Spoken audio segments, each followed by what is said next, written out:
We are back. We are back. Vaseline, just in case, Peter. Just in case. ADTX. Yeah, a bit of a comeback. A little bit of a comeback. Are you ready, Tesh? With some Vaseline? You better be ready. Oh, funny. Funny, funny, funny. Violence. Options. Okay, cool. There's nothing new, really. Same stocks we were talking about before we left, or the same stocks we're back with. And then obviously, 8 minutes, guys. 8 minutes. We're gonna see the S&P do some crazy things. Hopefully in a good way, you know. Hopefully in a good way. 8 minutes. Did I eat? Yeah. I had some sourdough bread with some avocado and then some cereal. Breakfast. Dan? Yeah. Some food.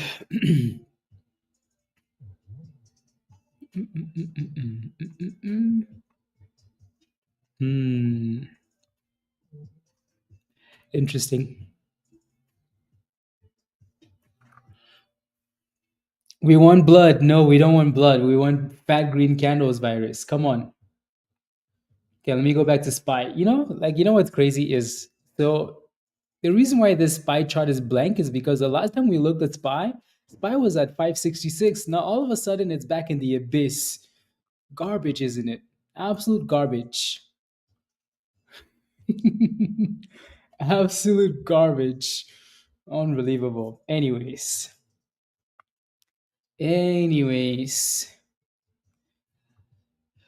Ayo, hello everybody.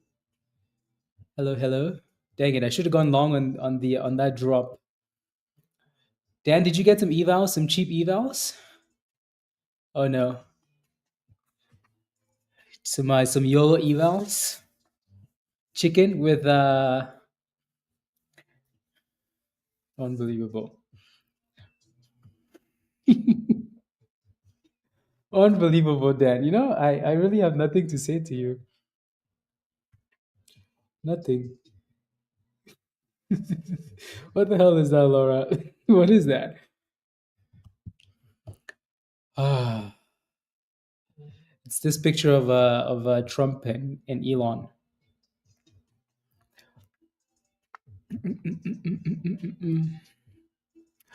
What are we sitting at here? Is it, yeah, I guess we do have a bit of support at 563. Are we going to bounce up this level though? Or do we just go back to the abyss? Feel like we're going to bounce up this level, right? Yeah, they're like $16. $16 for all the evals. Dan. So like the 300K, the 100K, the 50 doesn't really matter. It's like $16 or 17 or whatever. So, yes. Yeah, you can tell though, it keeps failing at that 130, right? XHLD. So it's giving you higher lows, which is good. You just have $1.30 resistance. We talked about this before we left, right? $1.20 and then $1.30 and then $1.50. But clearly we're not breaking and holding $1.30 yet, so it's not ready for $1.50. There's some the virus. GNS halted news. They're about to say, oh, we offered some more shares to buy some Bitcoin. Is what they're gonna say. ST. That's what they're gonna say. That is what they're gonna say. Do. News spending. Fed meeting. So we have 5 minutes left, guys. 5 minutes. Who told you that? What do you mean? What do you mean? Who told me that? Pavan posted it in the on the last stream. I was asking you. I think you were too busy eating. There's a code Alpine. Yeah, there you go. Better yet, ES. Okay, fine. Let me go back to spies. There we go. There we go. Are you guys ready? Are you ready for violence? Laura, do you have any puts? Puts or calls? Virus has puts. Virus just wants blood. I want some fat green candles. Screw the spy. I know, right? Yeah, no, this one's done well today. It just has a lot of resistance at $1.30. That's it. But this is one of the only stocks out there that's still performing. XHLD. Yeah. Ah, that's why. That's why. That's why. Ah, that's why. Are you guys ready for the Fed meeting? So in 3 minutes, we should get the Fed's decision. I think we all know what the outcome is going to be, right? So the expectation is that the Fed will keep the rates unchanged. Both, Peter, both. The expectation is that the Fed is going to keep the rates the same, right? So, but what the market is looking for is guidance. What the Fed says, they will do going forward. Um, just again, the usual, right? Just like when a company is reporting earnings, for the most part, we kind of have an idea of what's going to happen, but that guidance is really, really important. So, the market's been pricing in 3 rate cuts this year, so that's kind of what the market wants to get out of this, right? For the Fed to sound like they're going to cut this year multiple times, right? And if that's not the case, then we have a problem, you know? So back to the S&P. Alrighty, so you're going to see the candles move before we get a decision. Um, so you're going to see the candles move all over the place, and then we're going to go over and CNBC and read the article, and it's going to say unchanged. And if for some reason they cut rates, and then the market's going to cook. And if for some reason they hike the rates, then we're going to get slapped. Just that simple, right? So if rates are unchanged, then we focus on the guidance. If they cut, we cook. If they hike, we go to the abyss. Alrighty, simple, simple, simple, simple. Bring on the violence, please. Bring on the violence. Bring on the chaos. Bring on the chaos.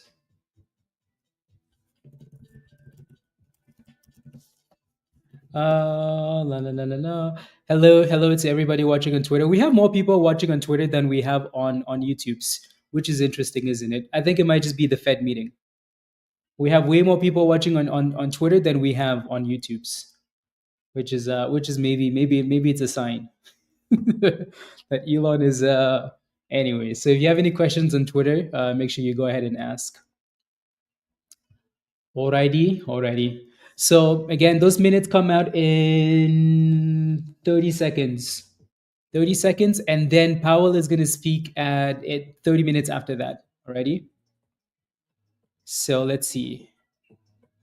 Perfect.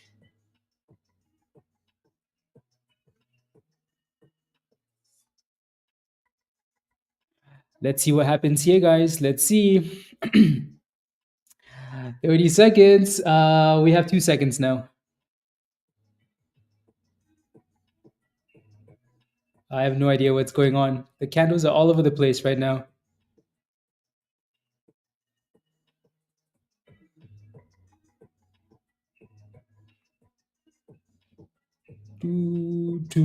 So it looks like we got slapped and then we moved right back up. So I don't know if that's the direction we're going to take, right? I just want to let this candle play out, and then we'll look at the actual decision. Someone's going to spam it in the chat. Don't you worry.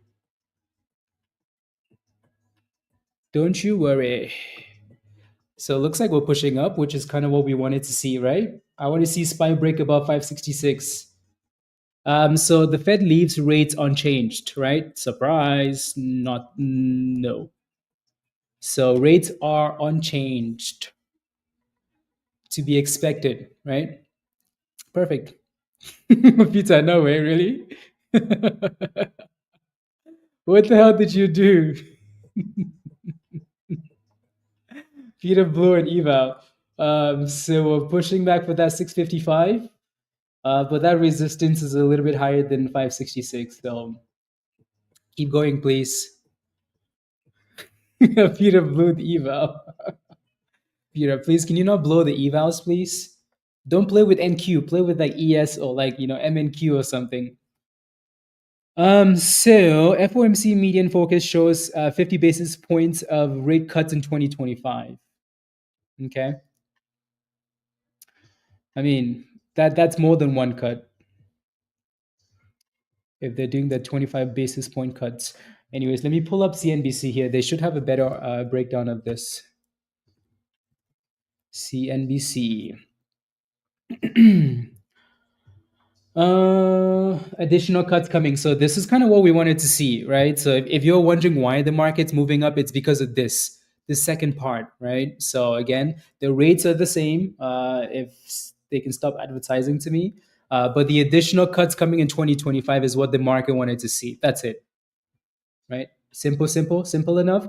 But again, I would, if you're making any decisions based on this, I wouldn't yet because I don't think we've really gone anywhere, right? I think once Powell is actually speaking in 28 minutes, then I think the market will really take a direction that it wants to take. So for now, we're holding the bottom, but we're not necessarily breaking above the top.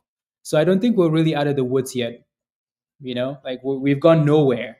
We're still in the same price range we were before this statement came out, right? So hold your horses.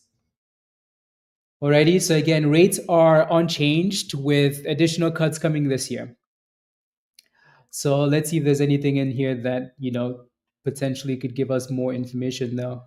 Officially, la la la la la la la la. Uncertain impact of Trump's tariffs, as well as ambitious fiscal policy, blah, blah, blah. The Fed prefers to move in a quarter percentage point increments, so that would mean 2 rate cuts. Yeah, so that's kind of what we mentioned earlier, right? If they're cutting 50 basis points, right, it's very likely that they're going to do 25, right? So 25 point cut at the time. So that means 2 rate cuts this year, right? So not exactly the 3 we were hoping for, but it looks like they're looking for 2 rate cuts. In its post meeting, blah blah blah, uncertain around the outlook. Okay, cool. The document stated, la la la la la. Twin goals of maintaining full employment and low prices, downgraded its collective outlook for economy growth, blah, blah, blah, blah. This is all the rubbish Powell is going to be spewing in a bit, anyways. So I don't really care for it. I'm just looking for the stuff that stands out. Allow just 5 billion in returning proceeds for la la la la la. La la la la la la la la la la la la la la blah blah blah blah blah blah blah. Anyways, I'll post this article in Discord as well for anybody that wants to read it. So let's go back to the chart though, right? So again, you can tell like it's not horrible. Like it's not like we're getting price hikes or like rate hikes that the market wants to crash, but we're not exactly getting the 3 cuts, right, or more than that the market wants to cook, right? So we're just kind of sitting in the middle now, waiting for him to come back on. Pizza, what did you do? What have you done, Pizza? What have you done? Yeah. I wish I had the that video of when he comes on. I need to find it.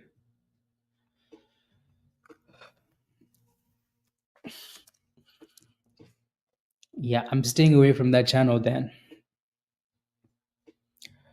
Pizza, have a good night. Are you actually leaving, or you're gonna go get another account? Don't forget to smash a like, guys, if you haven't already, please and thank you. I would really appreciate that. Take a second, smash a like, hit that subscribe if you're new, and all the other fun things. So at this point, we're just kind of waiting for Powell to come on, right? So you can tell the market is also waiting, right? So yeah, this thing's kind of looking like if it breaks below the bottom here, below 365, we're gonna see blood, which is what virus wants, anyways. If we break down there, we're gonna see some blood. 360 blood? I hope not. I'm kind of over these dips. I'm kind of over these dips. Like, can we just have like a solid day of no scams? It's like rally and then back to the abyss, rally and then back to the abyss. Uh, No, so no. He's on in 20 24 minutes. So you can go outside Shima and take care of your garden and then rush back. You better hurry up. Do the planting. 8 minutes.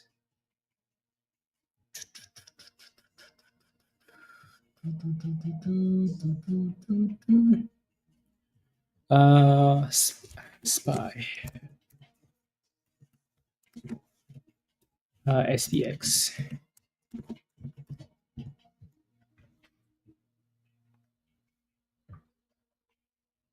There we go.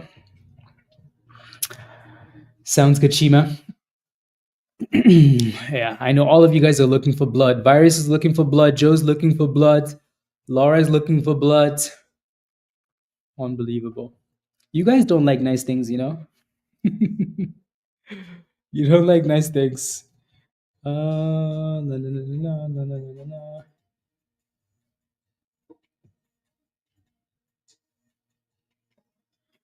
So I wonder if we're going to start rebounding here, though. Looks like we kind of are rebounding already. Yeah, you can tell like we're clearly in the in that confusion zone. So if we break out when he's as he's coming on, I think we just made our decision. Then we're looking for 566, and then all of you holding puts can suck it. No blood, Alan, please, please, please. You know, some calls exactly that, right? Like if we can maintain, like if we can stay above this 563 and break out, that would be so beautiful, so amazing, like so beautiful. Can we just do that? Pretty please. Unbelievable. In terms of momentum stocks, ADTX is still holding above that $10. XXHLD is still failing at $1.30, right? Clearly resistance. And I think that's about it, right? So there's really nothing else that's super appealing. So back to SPY. Come on, SPY. You can do it. Some influential people to know to pump the markets. Thank you, Dan. Thank you. Yeah, let's cook, please. I would like that very much. Then what is wanting SPY to pump? Unbelievable. Keep going, please. Keep going. Keep going. I'm ready to YOLO some evals, 10 contracts at a time.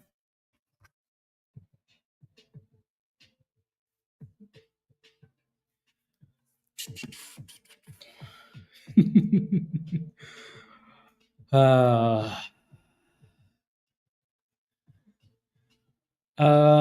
Fridays? Okay. Come back in 30 minutes. Yep. In 20 minutes, he's going to be on. Which way do you guys think we go, up or down? Do we push up or do we go back to the abyss? Threats, please. I like it, Dan. Thank you. 550. Look at this. Look. No, we're gonna go up. We're going up. Up. You either accept it or cry later. Dan already made the phone calls. The too many yeah, I think so too, Cryptomania. I think way too many people are taking massive put positions.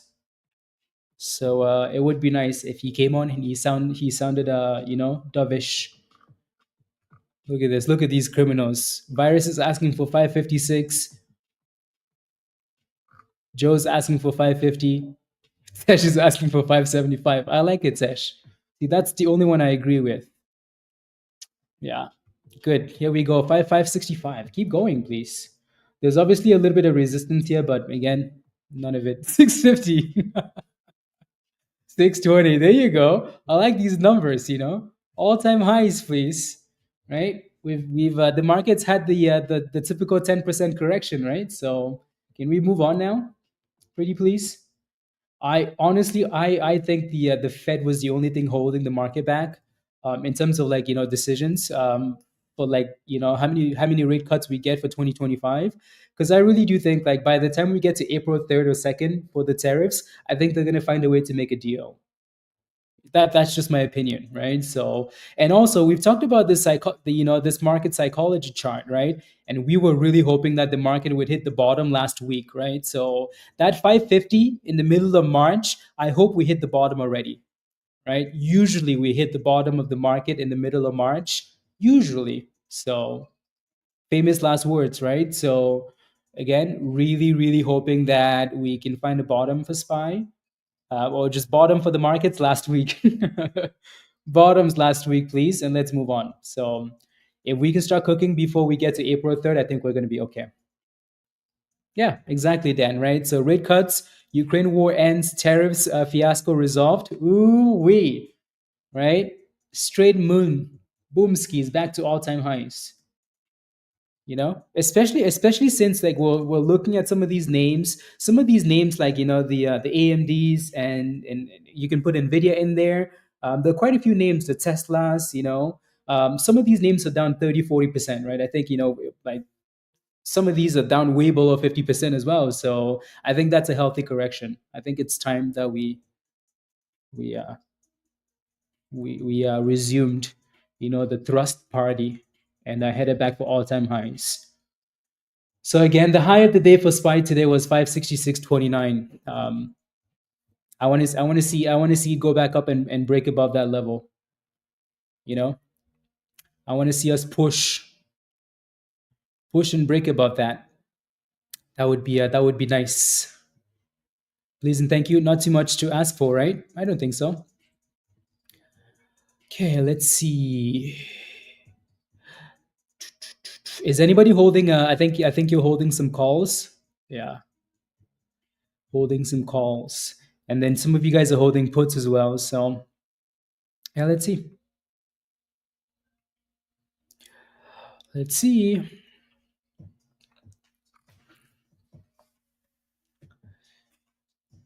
Yeah, if you're holding calls above 566, I think so too. I think so too. Do I hope you get screwed? Well, you have calls as well, so you're gonna be okay, virus. you know,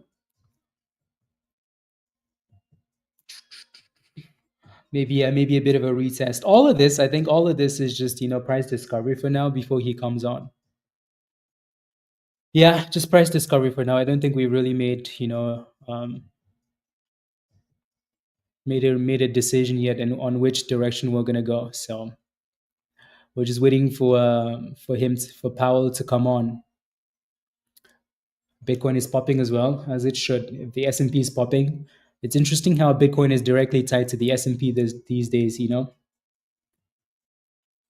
Like I said before, the time will come when Bitcoin will do its own thing, and from time to time it does. But that time isn't now.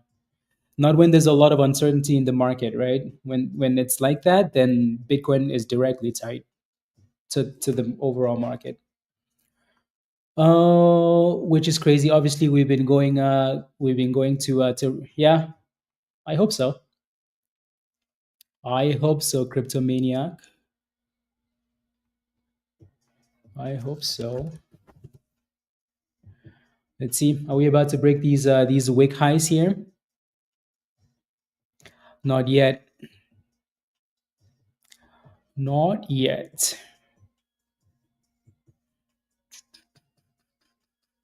Here we go. Here we go. Yeah, we're wicking and then coming back into the same range here. So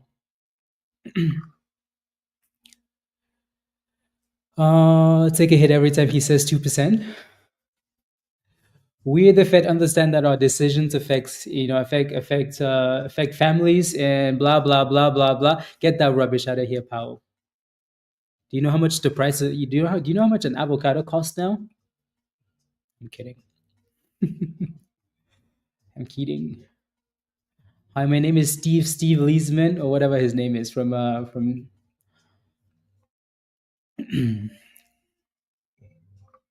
come on. 14 minutes. 14 minutes, everybody. 14 minutes. 14 minutes.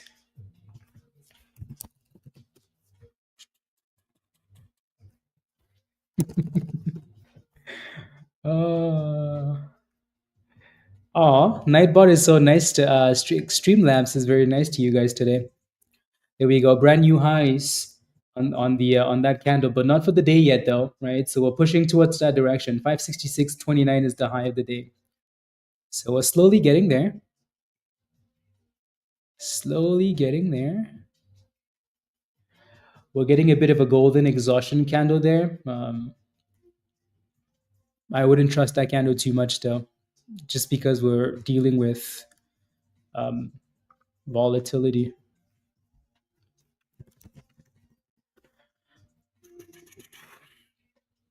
Okay, I'm just positioning myself here. ADTX, yeah, ADTX has done a good job bouncing off $10. Done a really good job bouncing off $10. So it looks like that golden candle is pointing out, pointing out a little bit of exhaustion, which is actually quite nice. I mean, it did back here though, right? So again, for those of you guys that are like, oh my goodness, what does the golden candle do? This is a really good example, right? So the golden candle is supposed to tell you that the move that's been happening is about to get reversed, right? Golden candle right there. This move, right? You see a golden candle, it's had a whole bunch of green candles. It's telling you, hey, just be careful. We might go back down, right? But again, it's not the end all and be all. It's just there to say, hey, I think, there could be some warning signs here. Just be careful. That's exactly what this golden candle is trying to tell you, right? Like, hey, just be careful.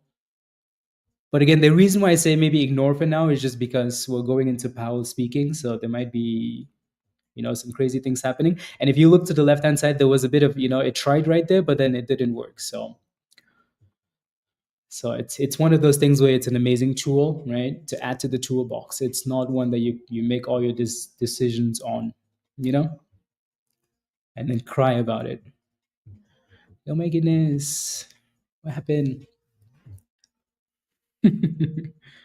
Oh, thank you, Laura. Thank you. The only thing about the hat is you can see through my head, to the back of the yeah, I like it. No, I was coming back on stream, and then it just felt really cold for some reason. Fed is keeping rates the same. Yeah, no, we looked already. We looked already. Trick. You actually think we were gonna miss and not talk about it? So, anyways, if you're just joining us, right, the Fed is keeping rates unchanged, right? The reason why the market is pushing up a little bit is because the Fed is planning on cutting rates twice next year. I think coming into 2025, the expectation was that we were going to cut once, but with all the chaos that's been happening, the market has been pricing in or expecting more than one rate cut, right? I think what we really wanted was three rate cuts in 2025.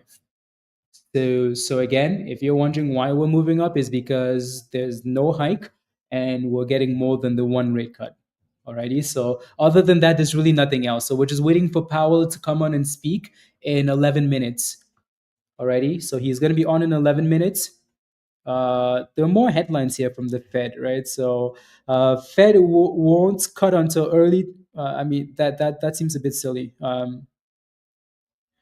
Low probability for the Fed to cut in May. So I'm not sure who that person is. It's just a random headline on Twitter. But again, I don't know why I'm even reading that, because it says right in this article that they're planning on doing two rate cuts, right? So, but anyways,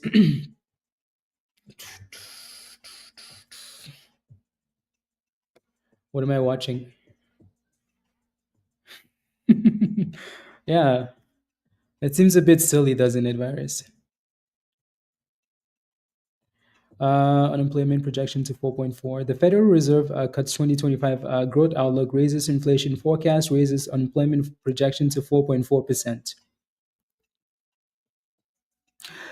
So JP Morgan's Bob Mitchell says this is a dovish Fed, which is what we wanted, right?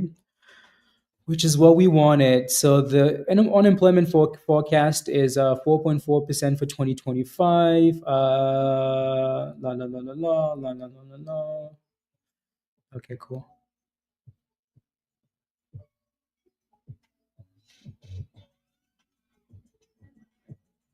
So yeah.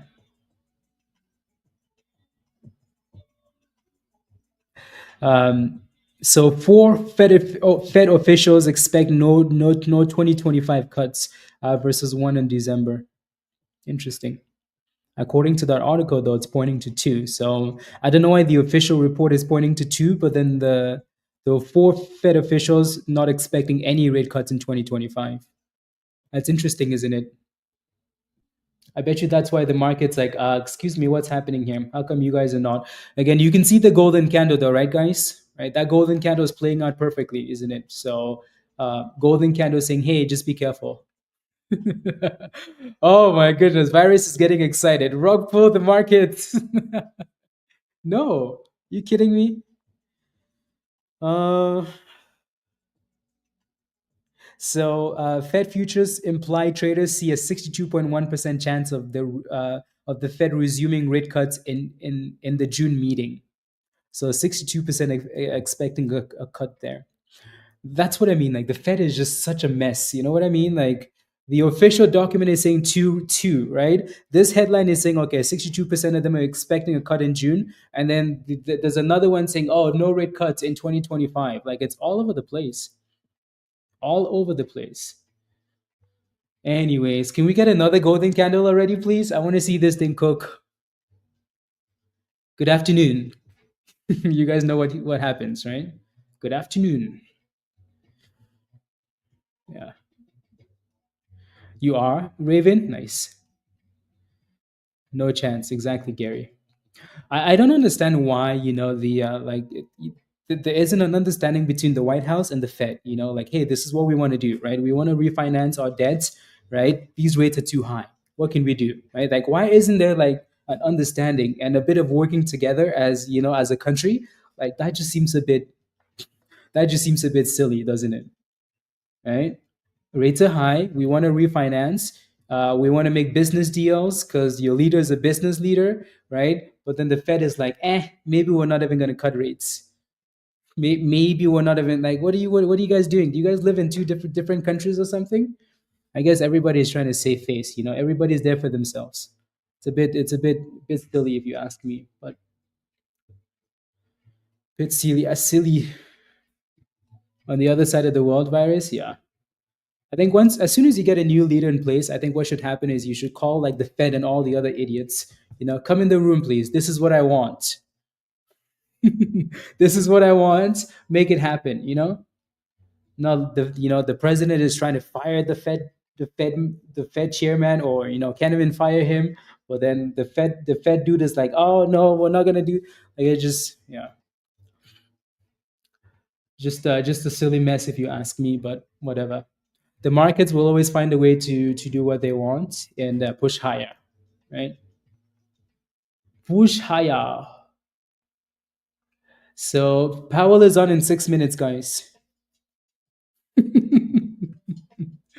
Oh, you're not even kidding, though, Gary. That's the thing. Like you're not kidding. Not kidding. Uh, yeah, exactly, Archer. Exactly. Exactly. Oh well. Like I said, the markets will always find a way to do what they need to do. So everybody's happy. So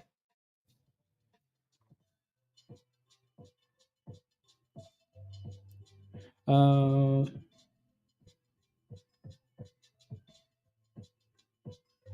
doo, doo, doo.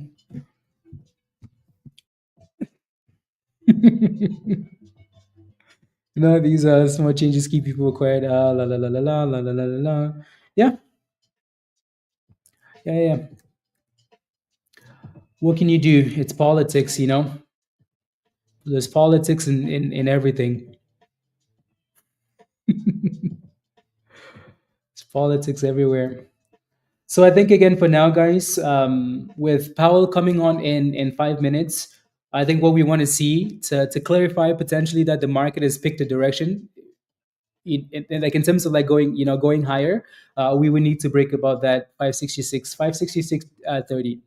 If we break about that level, and then I think we've kind of decided, unless he says something pretty crazy, which you never know.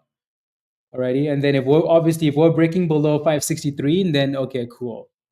Say bye bye because we're about to get slapped, right? So that resistance isn't too far away to the upside, and then we're closer to resistance than we are to support, which is a good thing. But I mean, it only takes one comment.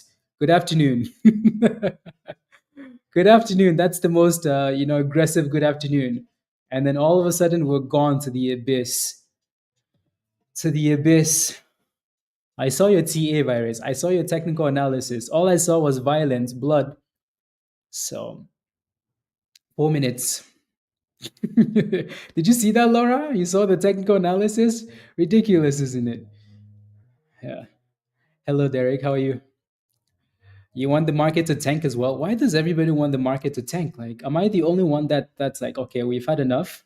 I mean, Dan, Tu, and Tesh.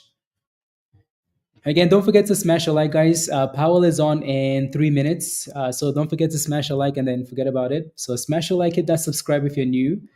And if you're not a member yet and you want to join us in Discord, click the link at the bottom of the chat there.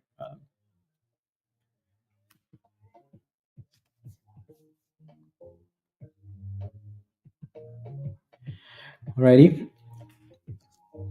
Sounds good. Sounds good.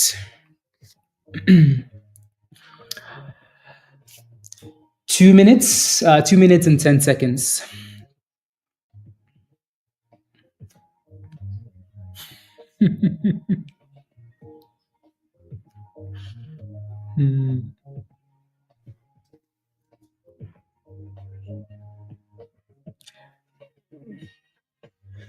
There you go.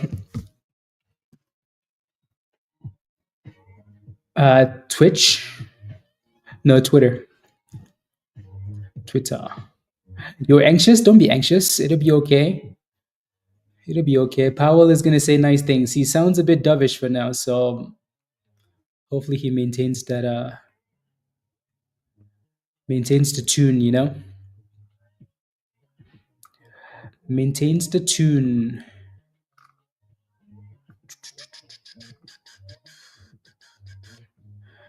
So we have a minute and like 5 seconds. So in 30 seconds or so, I'm going to switch over to the Fed website and we can take a look.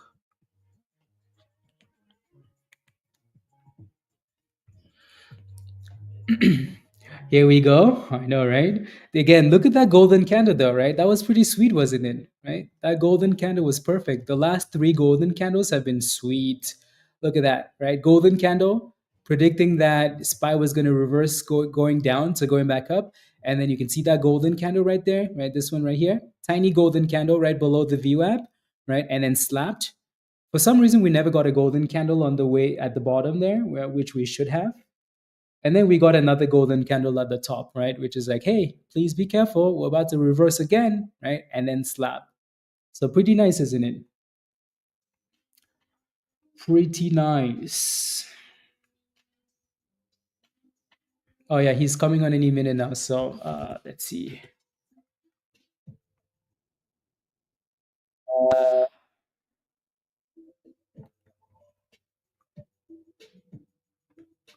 Okay, there we go. Let me share my Fed screen, guys, and then we can.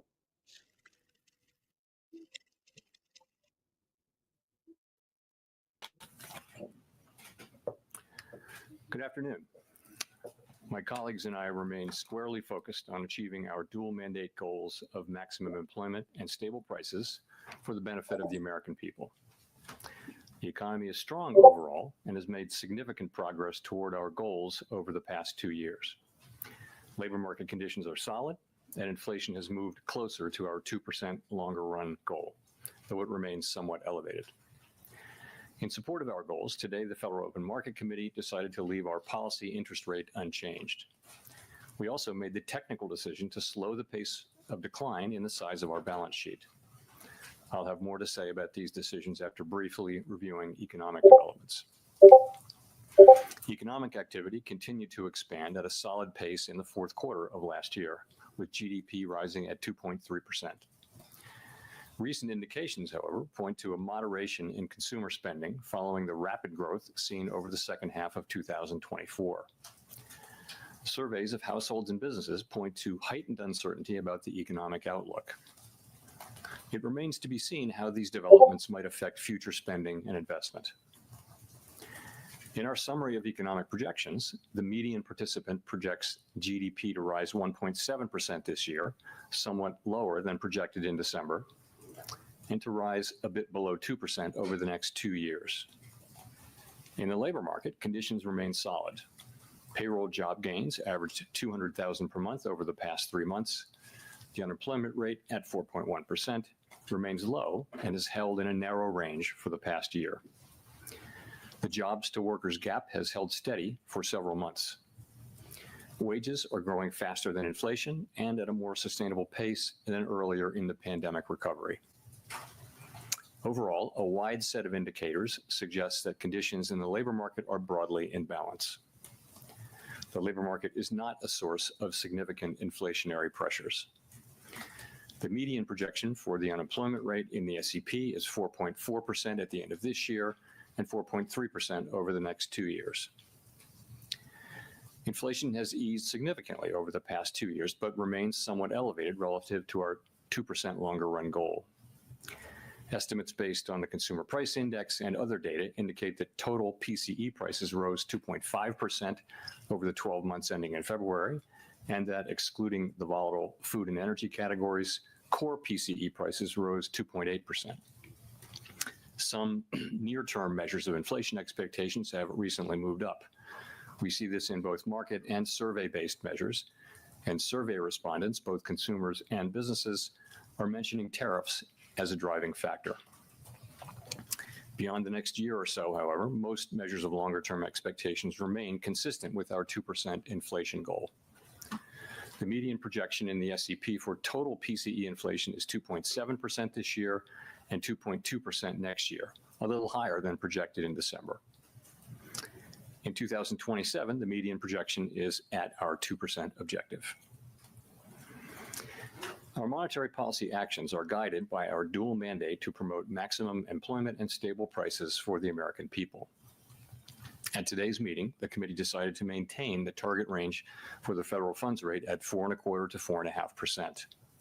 Looking ahead, the new administration is in the process of implementing significant policy changes in 4 distinct areas: trade, immigration, fiscal policy, and regulation.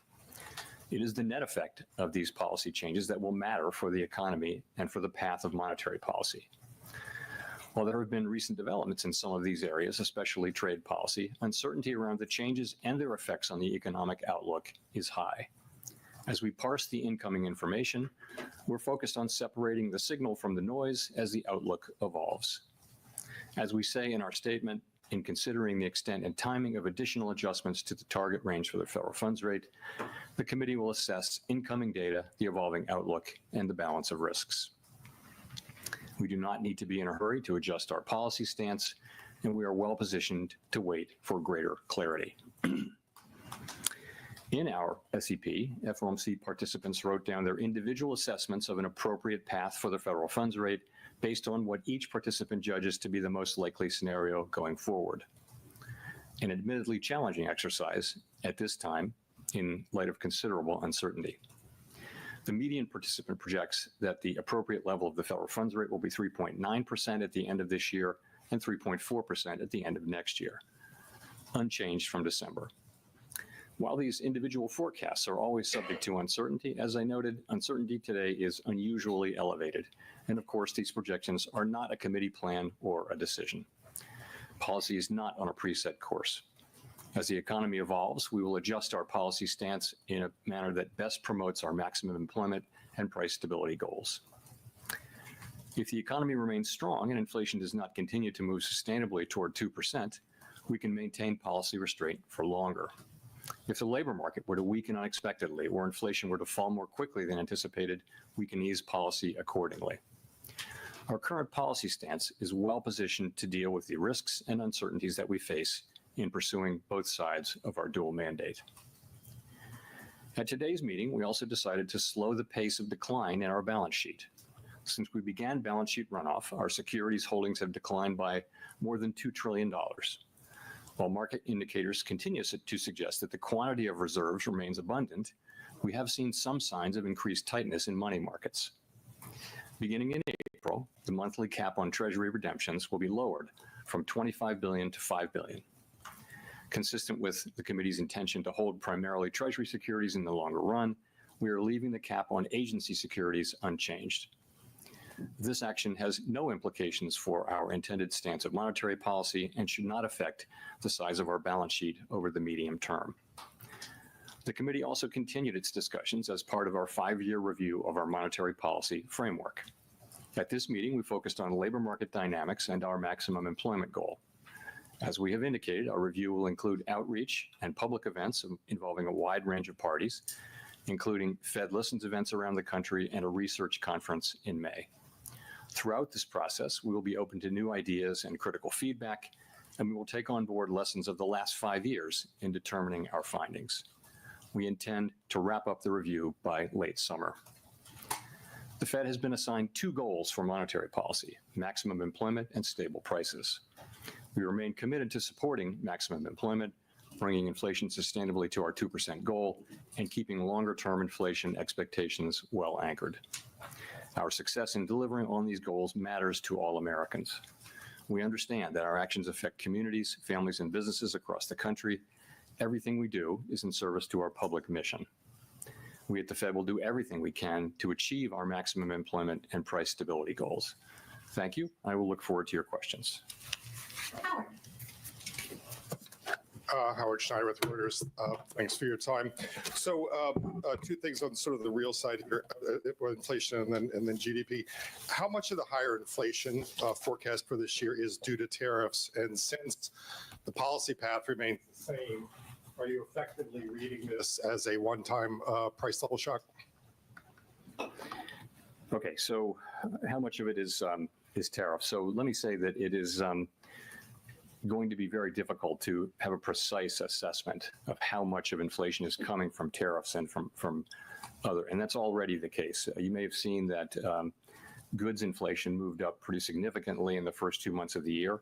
Trying to track that back to actual tariff increases, given what was tariffed and what was not, very, very challenging. So some of it, the answer is clearly some of it. A good part of it is coming from tariffs, but we'll be working, and so will other forecasters, to try to find the best possible way to separate non-tariff inflation from tariff inflation. In terms of your sort of looking through question, too soon to say about that. As I've mentioned, it can be the case that it's appropriate sometimes to look through inflation if it's going to go away quickly without action by us, if it's transitory, and that can be the case in the case of tariff inflation.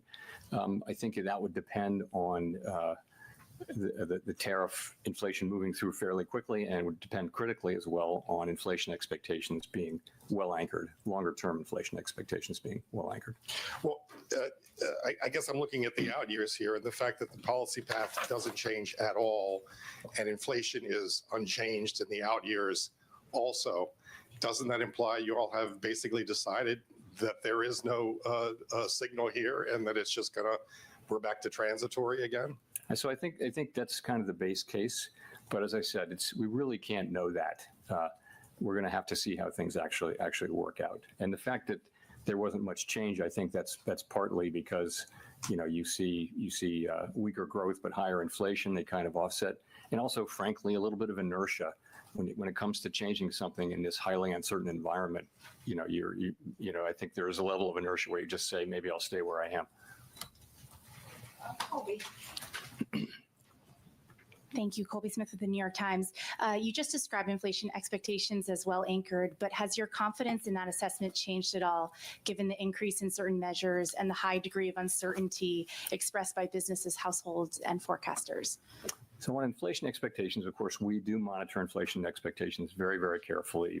Basically, every source we can find, and short-term, long-term, households, businesses, forecasters, market-based. And I think the picture broadly is this: you do see increases widely in short-term inflation expectations, and people who fill out surveys and answer questionnaires are pointing to tariffs about that.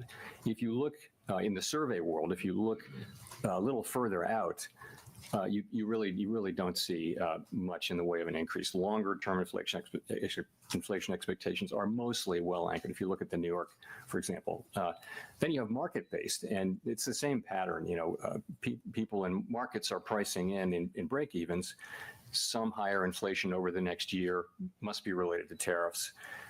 We know from the surveys, but if you look out 5 years or the 5-year forward, you'll see that break-evens are either flat or actually slightly down in the case of the longer-term one. So we look at that, and we will be watching all of it very, very carefully. We do not take anything for granted. It's at the very heart of our framework, anchored inflation expectations, but that's what you see right now. And how much weight do you put on the deterioration in consumer confidence surveys? You said recently that this is perhaps not the best indication of future spending, but I'm curious, what you think is behind this deterioration, and to what extent it could be a leading indicator for hard data. So let's start with the hard data. We do see pretty solid hard data still. So growth looks like it's maybe moderating a bit, consumer spending moderating a bit, but still at a solid pace. Unemployment's 4.1%. Job creation most recently has been at a healthy level.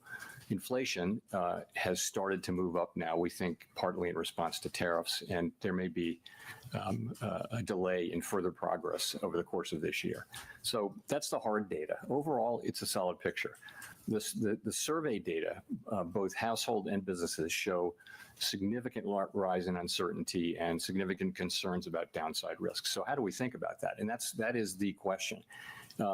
As I mentioned the other day, as you pointed out, the relationship between survey data and actual economic activity hasn't been very tight. There have been plenty of times where people are saying very downbeat things about the economy and then going out and buying a new car. But we don't know that will be the case here. We will be watching very carefully for signs of weakness in the real data. Of course we will.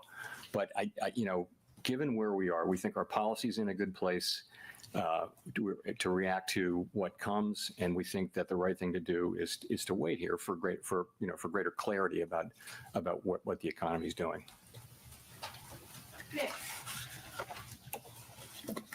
Nick Timmeros, The Wall Street Journal. Chair Powell, Chair Greenspan once defined price stability as an environment in which inflation is so low and stable over time that it doesn't materially enter into the decisions of households and firms.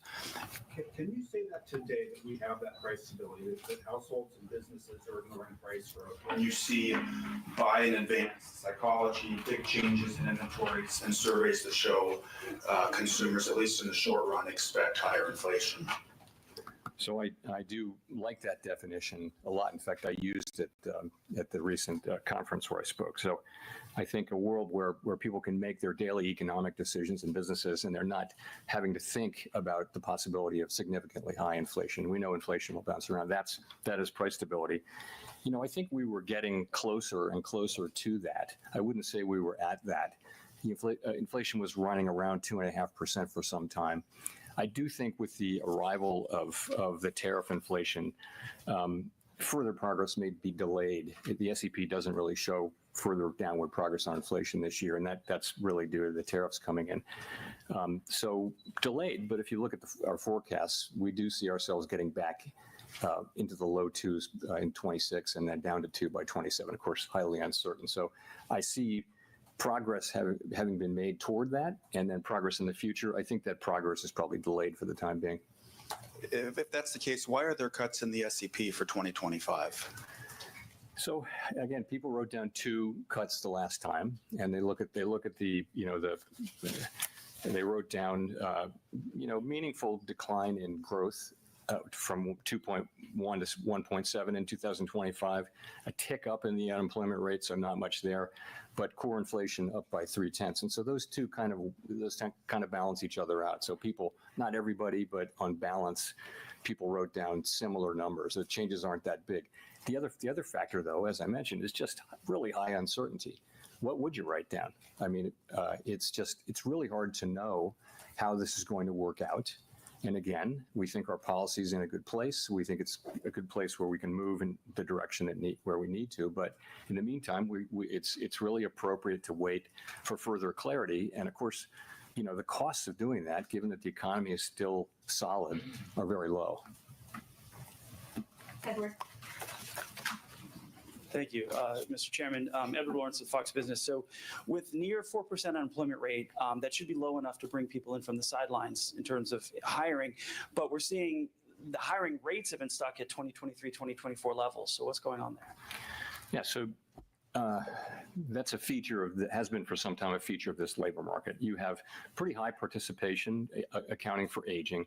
You've got wages that are consistent with 2% inflation, assuming that we're going to keep getting relatively high productivity. We've got unemployment, pretty close to its natural level. But the hiring rate is quite low, but so is the layoff rate. So you look at initial claims or layoffs. So you're not seeing people losing their jobs, but you're seeing that people who don't have a job having to wait longer and longer. And, the question is, which way does that break? If we were to see a meaningful increase in layoffs, then that would probably translate fairly quickly into unemployment because people are, it's not a big hiring market. We've been watching that, and it's just not in the data. It hasn't happened. What we've had is a low firing, low hiring situation, and it seems to be in balance now for the last 6, 7, 8 months. That's where we are. There's healthy levels of job creation too. So overall, it's a labor market that's in balance, and we watch it very carefully. So then, have we seen the new administration's policies in the economic numbers yet? And when do you anticipate that happening? In labor or in other? In labor and inflation, just across the economy, have we started to see the new policies take effect in the numbers? Only in a kind of an early way. I mean, it's only been a few months, right?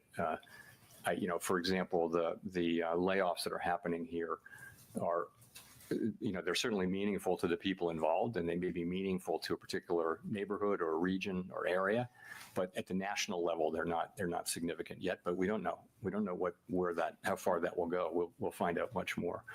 I mentioned that you saw we've had two very strong goods inflation readings in the last 2 months, which is very unexpected. I think hard to trace it to specific tariffs, but it must have something to do with, it's either noise and it'll come back, and that's very possible too. But if it is persistent, then it must be to do with people buying ahead of tariffs or raising prices ahead of tariffs and things like that. Those kinds of things happen, and they're very, very hard to capture because so much of it is indirect.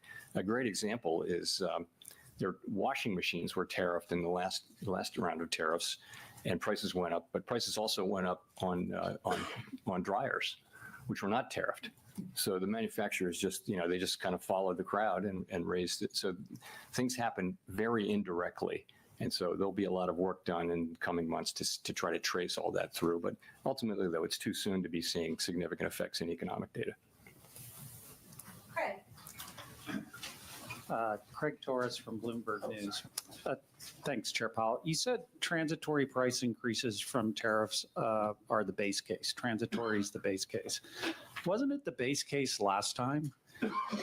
And didn't the FOMC forecast lower inflation ahead last time?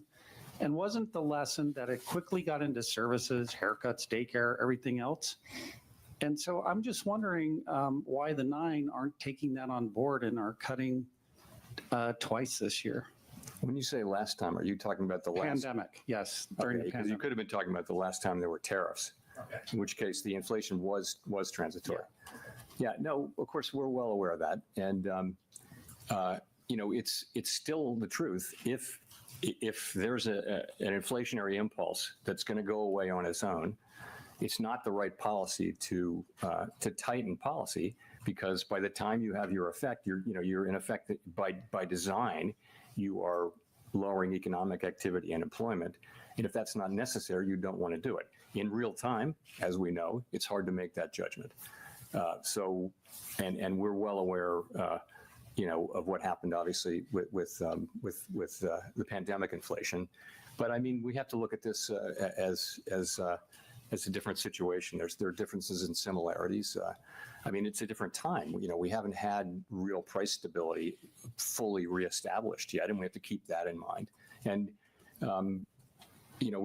we hear that people are very reluctant to take on to allow prices to go up. At the same time, we hear that businesses are intending to pass many of these prices through. So it's hard to say how this is going to work out.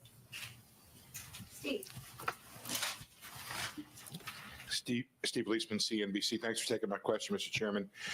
The Bank of Canada, in its last policy statement, said monetary policy cannot offset the impacts of a trade war.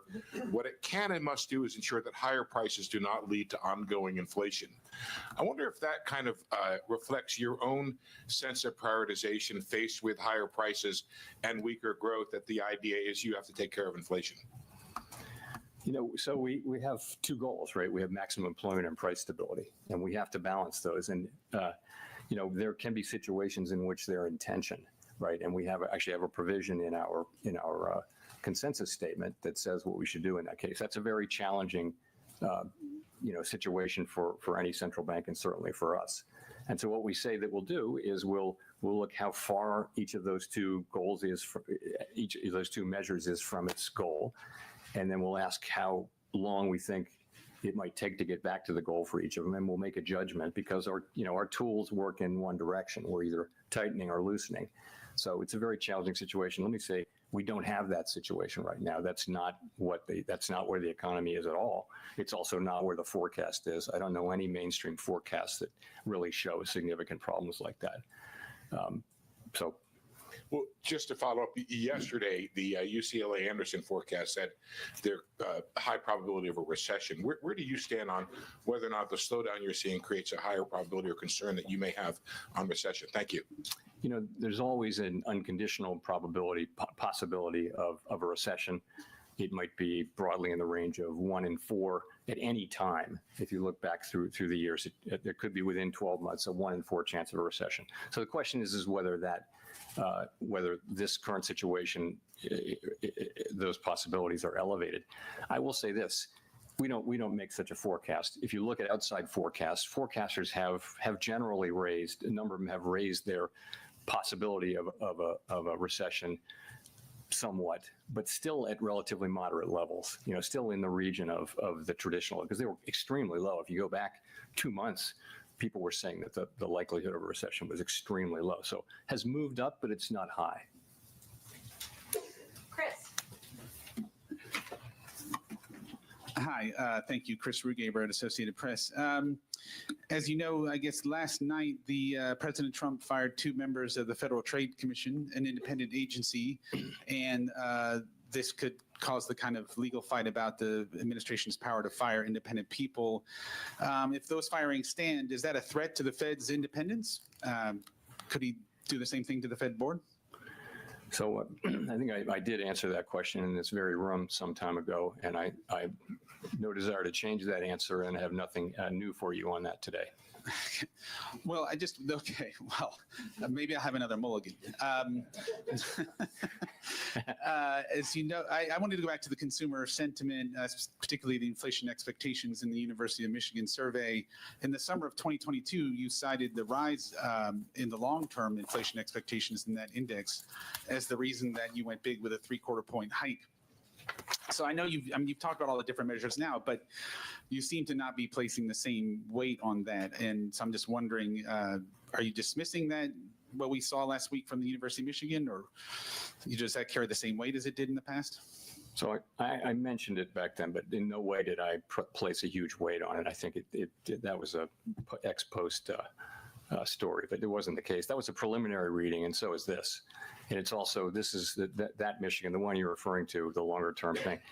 We look at it. We don't dismiss data that we don't like. We force ourselves to look at it, but it is an outlier compared to market-based and compared to other survey-based assessments of longer run inflation expectations. So we got to keep that in mind. And I would just say we look at all of them, and that one's kind of an outlier, but nonetheless we take notice of it. Michael McKee from Bloomberg Radio and Television. There is a worry on Wall Street that when you say you want to study the net effect of the fiscal policies we may see on the economy, that you would end up waiting too long and be behind the curve in responding to any downturn. How can you reassure people that you can spot a problem early enough unless you decide to be preemptive? Yeah, look, we're aware of we're well aware of how things are going to evolve and the timeframes and all that. And we will use our tools to foster achievement of our goals to the best we can. And of course, we're going to try to be timely with that. For right now, the hard data are pretty solid. We are obviously aware of the soft sentiment data and high uncertainty, and we're watching that carefully. And we think it's a good time for us to wait for further clarity before we consider adjusting our policy stance. Do you think it's going to be hard to get clarity in a government by tweet? I mean, do you have a feeling that at some point you actually will have a forecast you can trust? Yes, I think we will. It's hard to say when that will be. These decisions are going to be made and they're going to be implemented, and then we'll know. At that point, we'll know what the decisions are, and we'll have to make assessments then about the implications for the economy. Those things will happen. A lot of them will happen over the course of, in coming months, certainly over the course of this year, and we'll be adapting as we go. Rachel. Hi, Chair Powell. Rachel Siegel from the Washington Post. Thank you for taking our questions. At the beginning, you were talking about separating the signal from the noise and tariff inflation from non-tariff inflation. Can you walk us through what that looked like over the last couple of months, if there were specifics from the January meeting to now that helped you make those distinctions? So when we say separating the signal from the noise, that's just a way of saying that things are highly uncertain and that you're reading about developments. The news is full of developments of tariffs being put on and taken off and things like that. Some of that is noise in the sense that it's not really telling you anything. You're trying to extract a signal from that. And the signal is what's going to be the effect on economic activity, on inflation, on employment, and all those things. So that's really when we say signal and noise. Sorry, the second thing was? Or similarly for tariff inflation, non-tariff inflation, ways that you're making the distinction. That's sort of a special case of that. The idea being, and I do think that the first 2 months of this year are a great example. You've got high readings for goods inflation after a string of readings that average close to zero, and you have to ask, it's coming during tariffs, but you can't. It's very hard to actually scientifically go back and match up those increases and say, yes, I can prove that that's from tariffs, but it kind of has to be to some extent.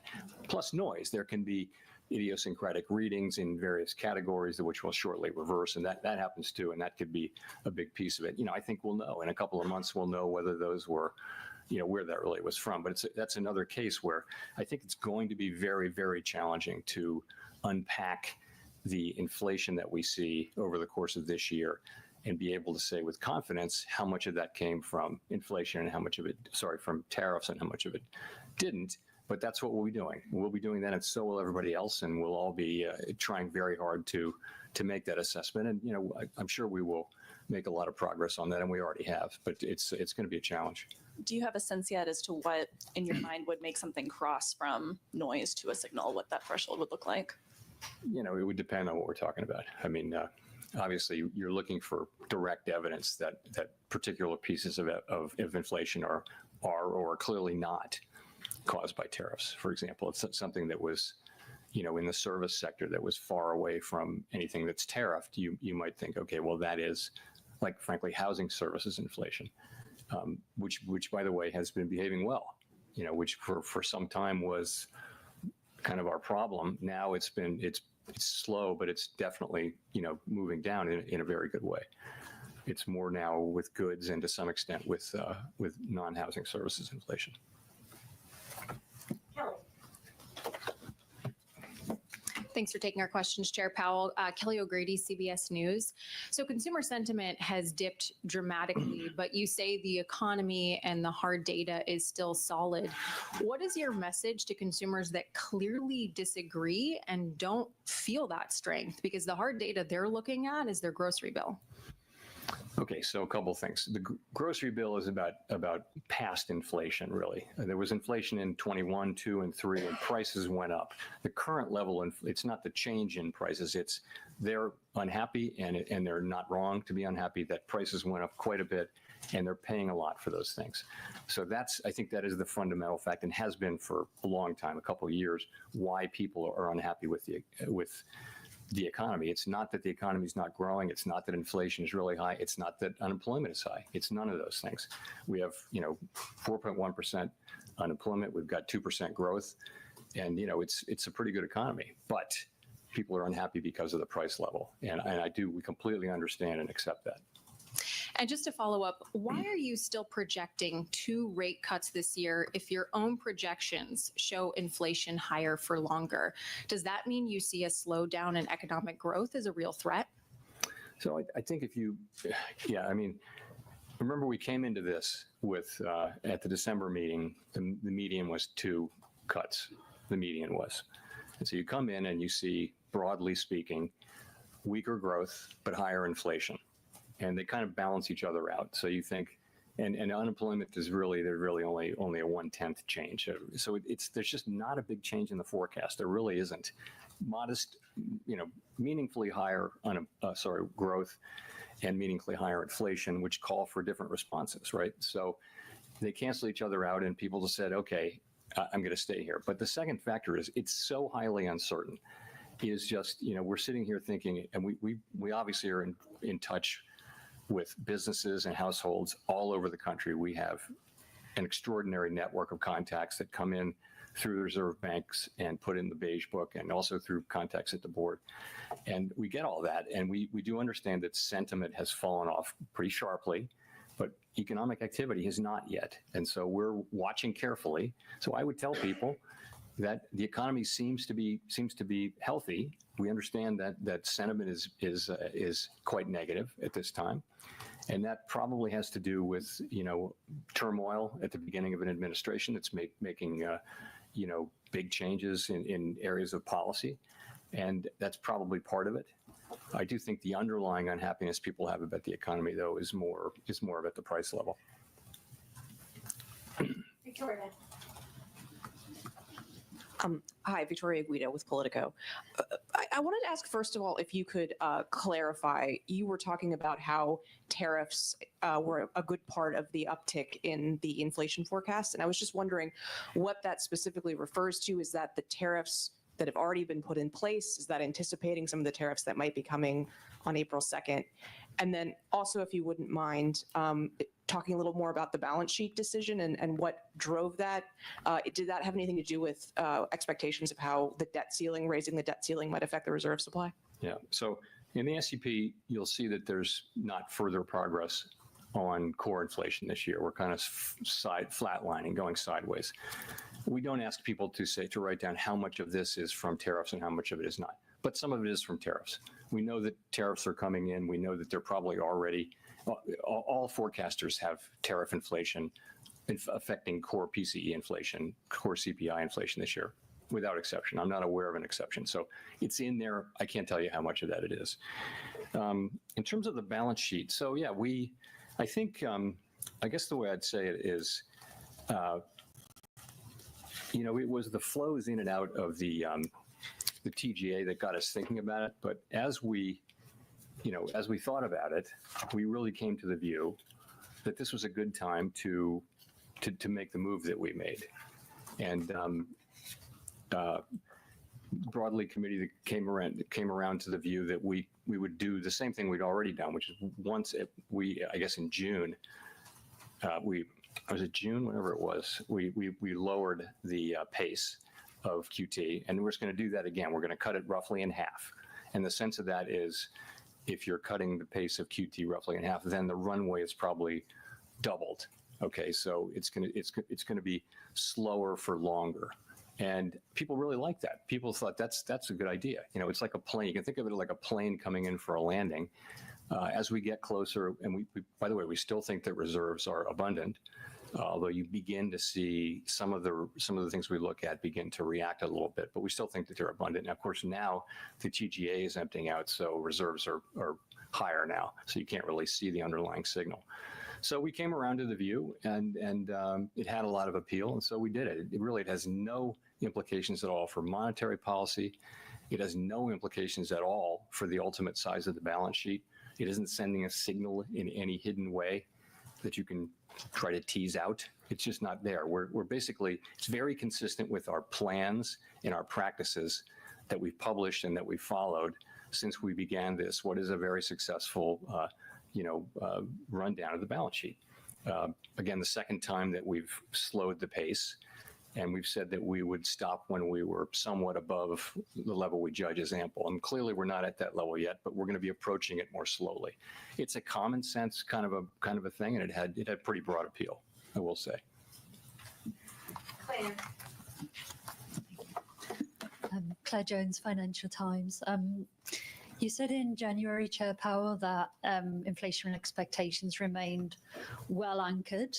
Would you still say they remain well anchored today? And just to reiterate the question of Elizabeth, if they're not so well anchored, why hasn't there been a more radical shift to the policy path today? Thank you. So when we talk about inflation expectations being well anchored, we're talking about longer run inflation expectations. And they really haven't moved much. I mean, if at all. There's one reading that everyone's focusing on that's higher, but the other survey readings and the market-based readings all show relatively, well anchored inflation expectations. You would expect that expectations of inflation over the course of a year would move around because conditions change, and in this case, we have tariffs coming in. We don't know how big, what's paid. There's so many things we don't know, but we kind of know there are going to be tariffs, and they tend to bring growth down. They tend to bring inflation up in the first instance. So I would say, I'm not dismissing what we're seeing in short-term inflation expectations. We, as I mentioned, follow that very carefully. But when we say expectations are well anchored, we're really looking at longer terms, 5 year and out, and there's really no story to tell 5 years and out, either in market-based or in surveys. But we'll watch it. I mean, we're not we're not going to miss any evidence that longer term or medium term inflation expectations are moving. Neil. Hi, Chair Powell. Neil Irwin with Axios. Treasury Secretary Bessent has observed that a large share of job growth over the last couple of years has been in what he calls government or government adjacent sectors, healthcare, education. Do you agree that there's some weakness in underlying private job growth? And do you see the composition of job growth as something that has policy implications? So that has been the case. We talked about that over the course of the last year. There were some good number of months and times when a lot of the job creation was concentrated in, educational institutions, healthcare, state governments, things like that. There were also times when private sector job growth has been moving in a healthy range. I mean, they're all jobs, but and remember, we're at very low unemployment for quite a time now. So I think it's a good labor market, but it's something that we monitor carefully. From our standpoint, employment is employment. But the elected government is entitled to have, we don't have policies that address different kinds of employment, but the elected government has a different role, and they can have those. A quick QT question. Does the committee envision at some point tapering the MBS runoff as well? I think tapering it, I don't know. There's no plan to do that. At a certain point, we'll stop runoff. And we may or may not stop MBS runoff, though, because we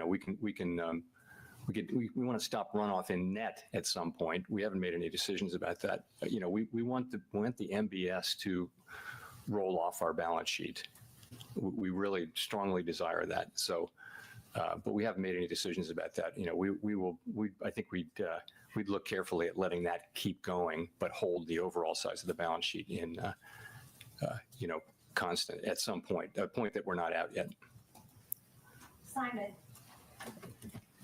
Simon Rabinovich with The Economist. Thank you, Chair Powell. Several times today you said that you feel you're well positioned to wait for greater clarity. At the same time, you could point to quite a few growth risks at the moment. We've seen a stock market that's gone quite wobbly, rapidly cooling housing sales, plunge in confidence surveys. Today, not only did the S&P mark down the growth outlook, 17 of 19 see risks to the downside. So my question is, how confident are you that you're well positioned, or is that one more thing that you're uncertain about? I'm confident that we're well positioned in the sense that we're well positioned to move in the direction we'll need to move. I don't know anyone who has a lot of confidence in their forecast. I mean, the point is we are at, we're at a place where we can cut, or we can hold what is clearly a restrictive stance of policy. And that's what I mean. I think that's well positioned. Forecasting right now, forecasting is always very, very hard. And in the current situation, I just think uncertainty is remarkably high. And sorry, standing here today, would you be surprised to pivot back towards rate cuts in May? I think we're not going to be in any hurry to move. As I mentioned, I think we're well positioned to wait for further clarity and not in any hurry. Matt. Matt Egan with CNN. Thank you, Chair Powell. The Fed statement released today removed the line that previously said the committee judges that the risks to achieving its employment and inflation goals are roughly in balance. Can you explain the decision to remove that line? Does it mean that you're now more concerned about inflation or about employment?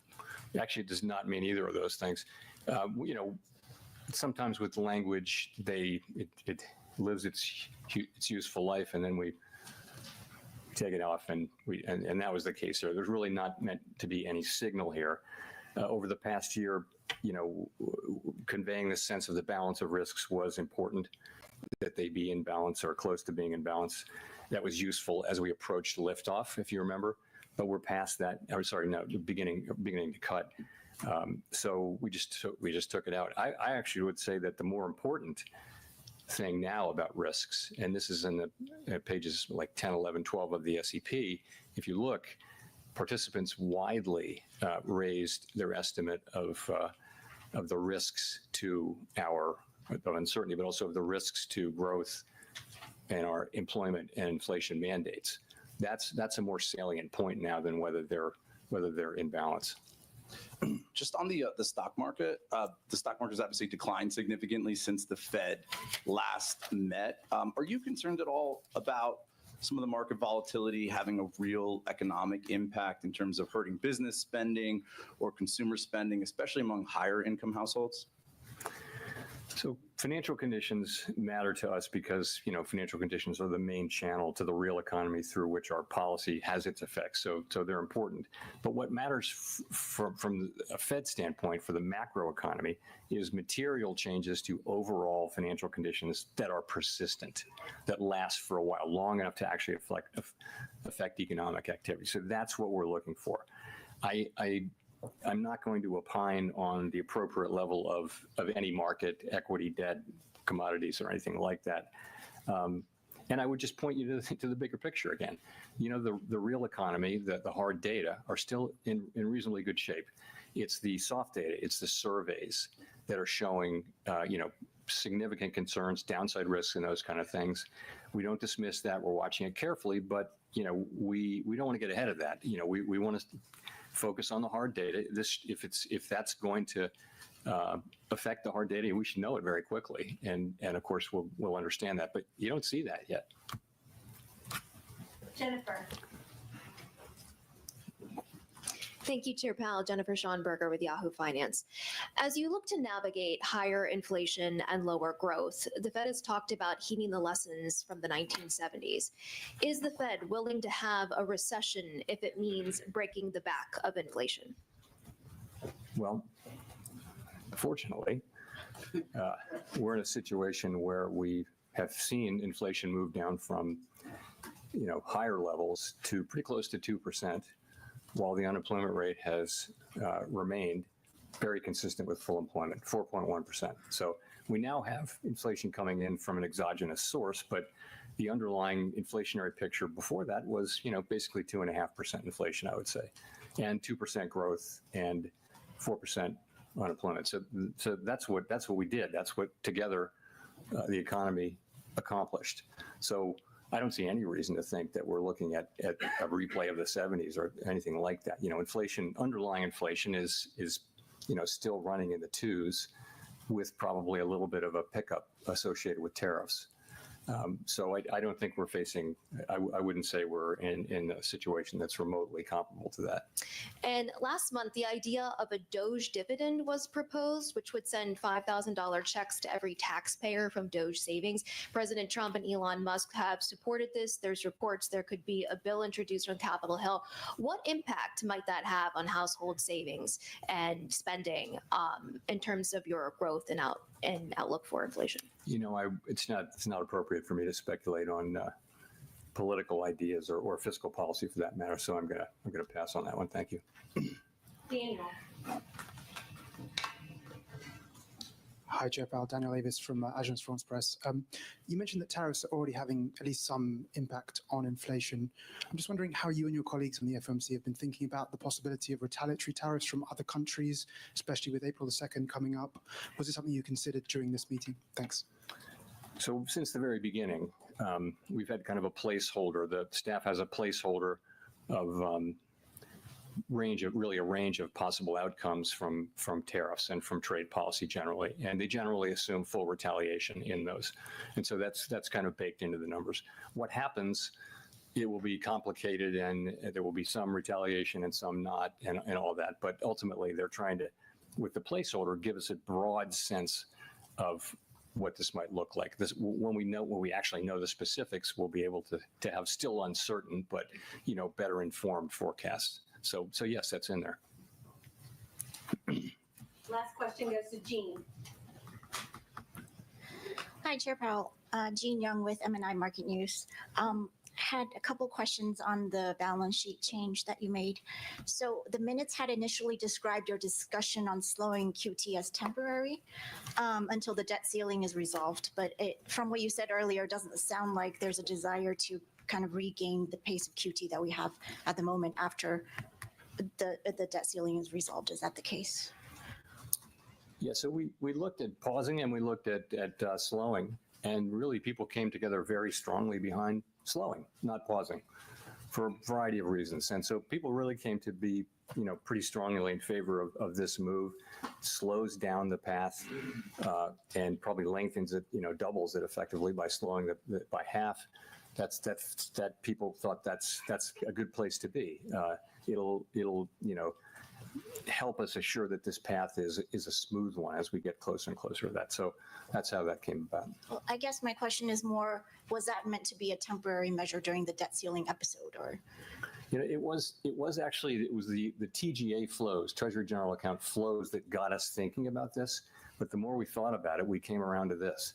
And it is, yes, it was provoked. The original discussion was provoked by that. But I think what we came up with, though, was broader than that and different than that. It does address that issue, but it really is also, it fits in really nicely with our principles and our plans and the things we've done before and the things we said we would do.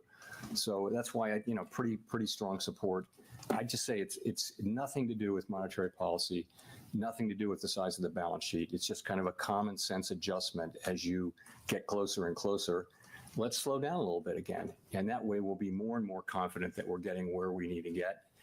You can take our time getting there. We're shrinking the balance sheet every month. And we think it was a good play. And as I mentioned, well supported. Thanks very much. That's it, guys. That's it.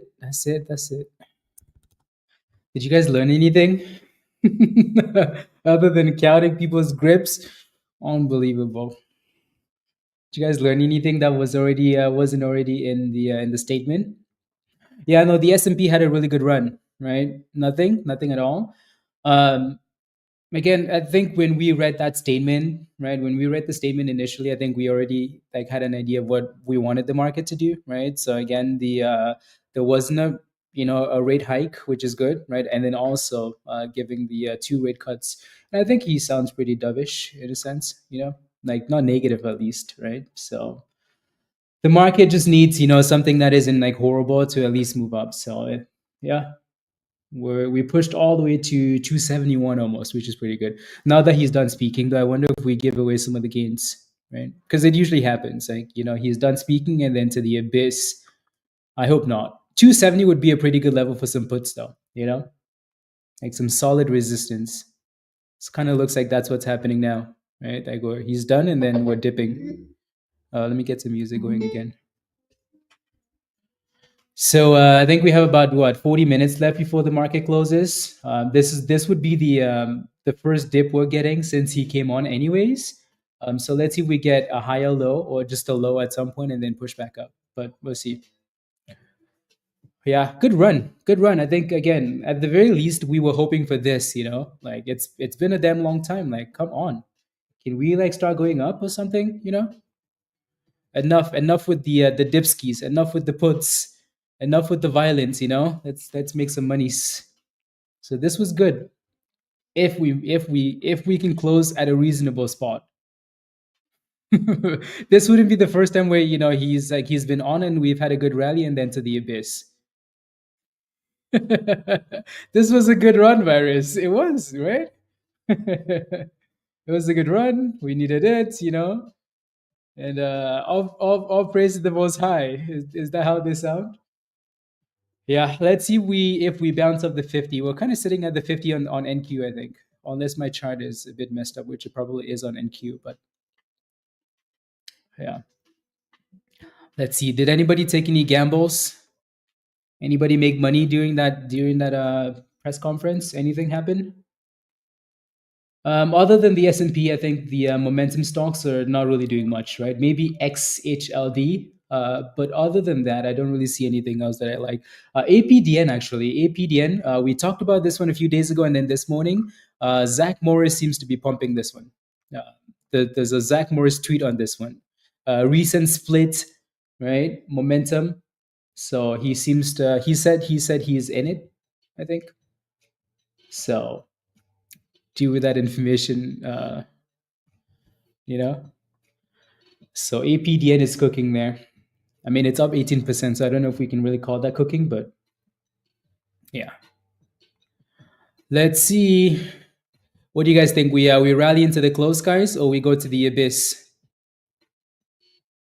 Rally into the close or go to the abyss? It already kind of looks like we want to go to the abyss, Kind of feels like that, doesn't it? Like we're giving away some of those gains there.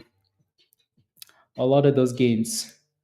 From 571 to 568. So let's see if we can consolidate maybe on the retest of the uptrend, right, all the way down here and then push back up. Maybe we shall see. Weak close or strong close? Unbelievable. I mean, I can kind of see that. I hope not. TK, I definitely don't see that though. At least I hope not. Yeah, the shorts are coming back. They're like, okay, come on, he's done speaking now. It's our time. It's our time to cook. Let's see.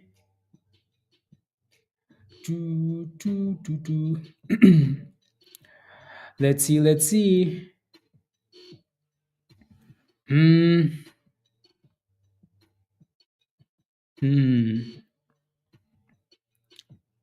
That would have been a nice little long at the bottom there. I wanted it a little bit lower though, Joe. 556 Virus, in your dreams. In your dreams. The Bears need to go to bed, please. Now we rally into April 3rd. The Bears need to go to bed. If we close above 570, pack your bags. Pack your bags. Because it's over for the Bears. Yeah, Zach Morris, like the Twitter account, Guardian, the Twitter account in APDN, right? So again, we posted this one a few days ago, right? And also this morning we were talking about potential split plays, and APDN came up, right? And we were talking about that 170 range, So 170 has been a really good spot to buy the dip skis on APDN if you wanted to, right? So again, momentum stocks, right? This one fits the theme really nicely there. Looks like the S&P wants to looks like the S&P wants violence. Looks like it wants violence. Virus, can you let us have, like a day or something, Can you let us breathe? Like enjoy the gains a little bit, maybe?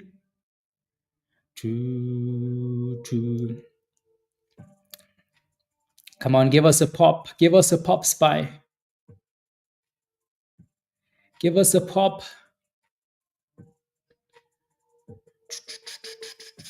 As looking like violence.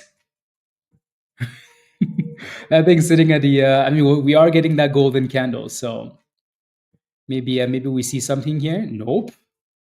So this is the level we were waiting for, though, right? That little uptrend retest. So this area here, let's see if we get a bounce here, though. Can we get a bounce? Make the phone call, Dan. Never. Well, when crypto runs again. When crypto runs, Peter. Next crypto run.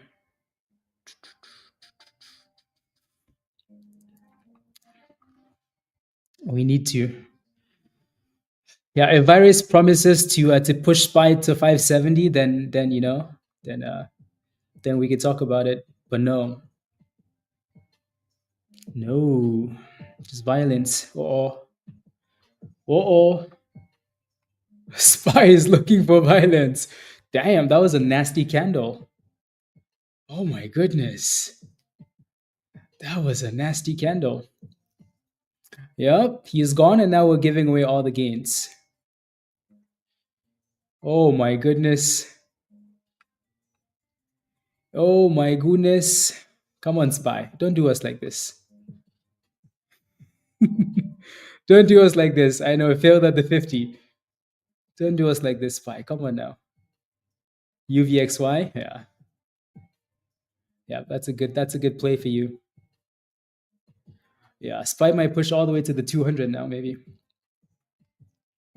Maybe a retest of that break. Maybe a retest of this area, right? It's not that far away, though. Not that far away. Dang, the bears are coming out. Look at this, Joe. Just saying, 64, 61? No, we're not getting 61. We are not getting 61. If we get 61, I'm fighting someone in the chat. Come on, SPY, give us a bounce. We only have 30 minutes left. Give us something here. Give us something, SPY. Give us that beautiful run.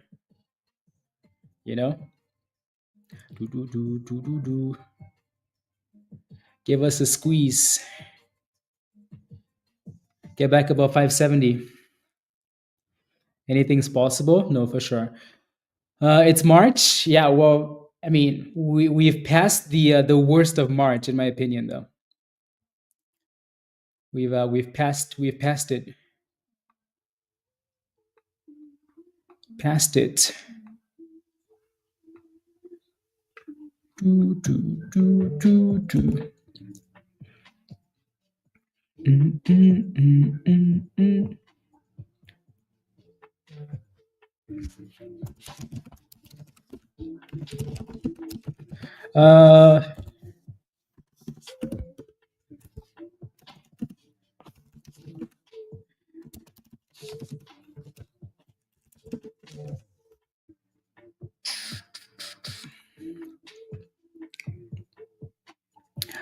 There we go.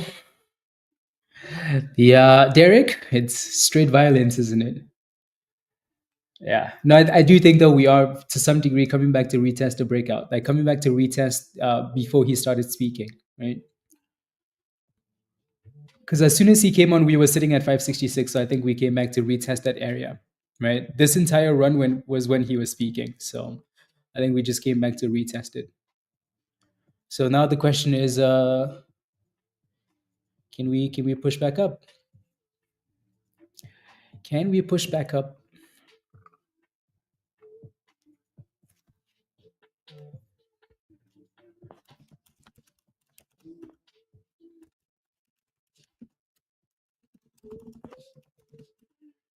Come on, SPY, you can do it. Give us a nice little run. Did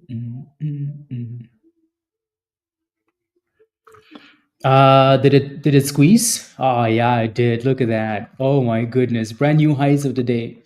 For those of you guys that are interested in momentum stocks, this one's been a really good one today. XHLD.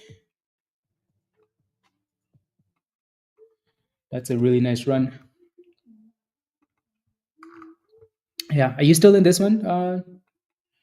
I don't know. Shima, you were in this one, right? Are you still in it or no? XHLD. I think we said $1.30 and then $1.50, right? It looks like it's going for that $1.50. It's going for it. $1.46, $1.45.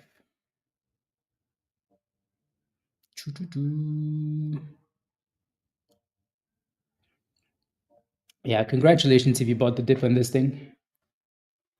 Low of 70 cents, high of $1.47. Not bad at all. Not bad. You got stopped out? Next gen? Dang. What did you guys stop out at? Yeah, 25% left, Raven. Nice. Congratulations. Good job. Yeah, so $1.50 is your next little obstacle there. And then the S&P is failing at the 9 and the ST band for now. So can we get a push? Are we asking for too much? Cook story. Cook, make monies. Make monies, please.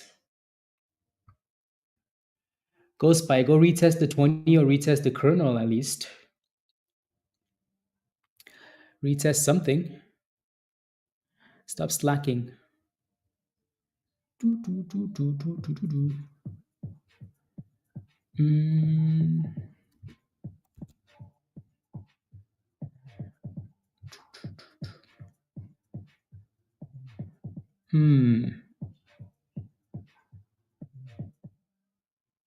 Interesting.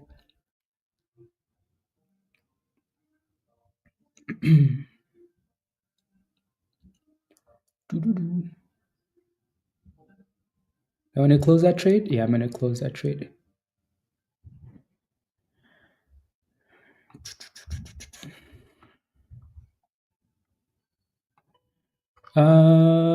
Dang. Let's go, Rob.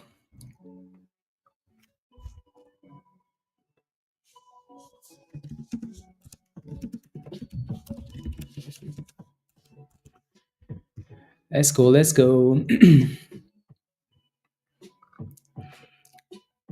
Easy puts for BDTX. I never looked at the option chain for that thing. I had no idea they even had options as team. See you in Discord, Joe. Alrighty. Again, don't forget to smash a like, guys, if you haven't already, please and thank you. I would really appreciate that. Take a second, smash a like.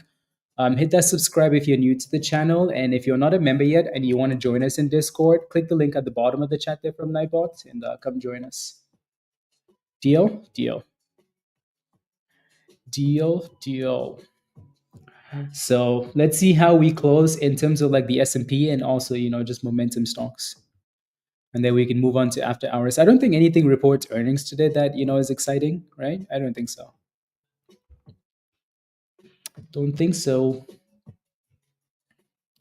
No exciting earnings today.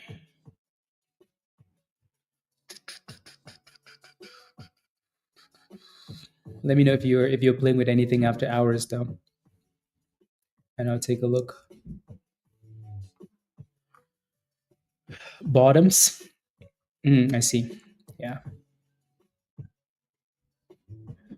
I see.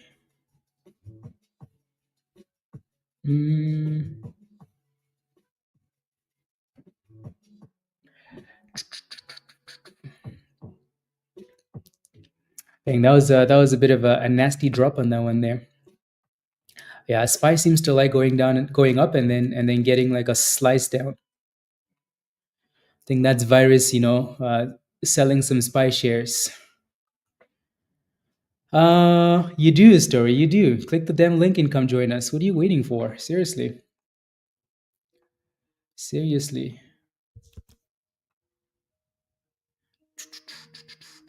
And here we go again. Another drop.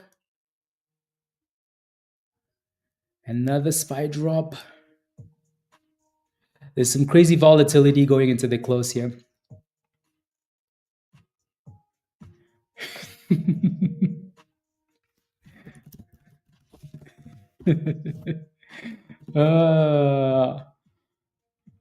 Why is looking for violence into the close?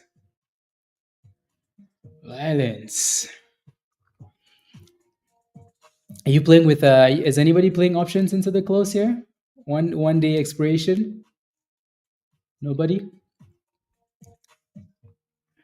Honestly, closing with closing the day at 1% isn't horrible.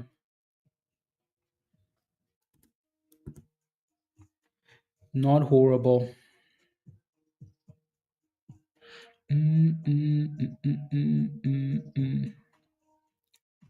Come on, SPY, give us a nice pop. Give us a nice pop.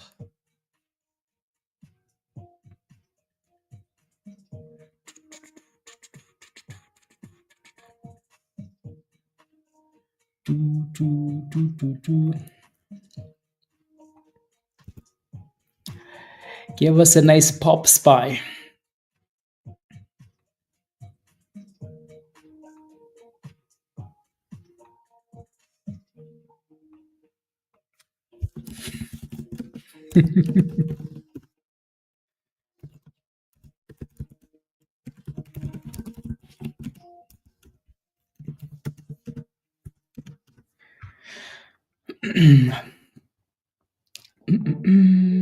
Ah, 50.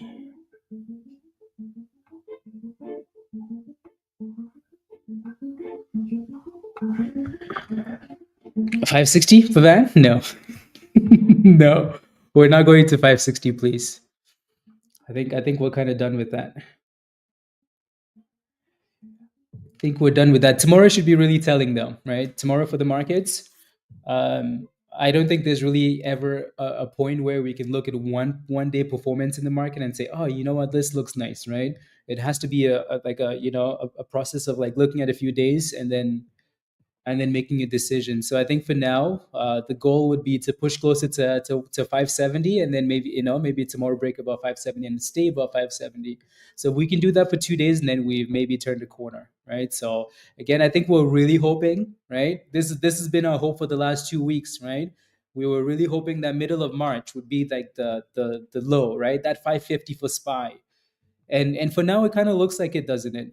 Right? For now, it looks like that 550 is the bottom.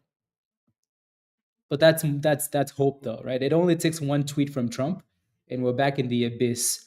So yeah, let's hope we've hit at least a bottom for now.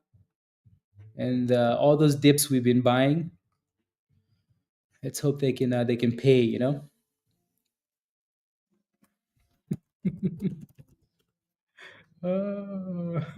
Pizza, you're just as useless as useless, Pizza.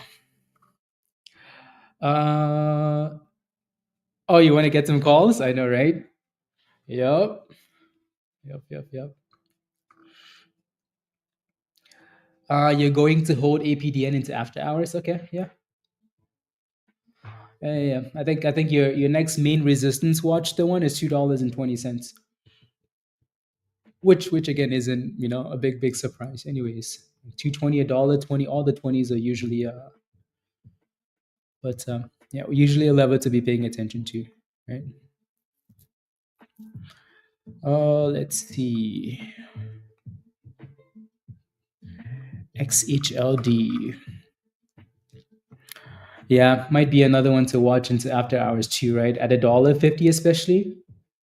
Yeah, high of the day is 147. So Yeah, Archer, that's a really good spot to be watching. There's a lot of resistance there.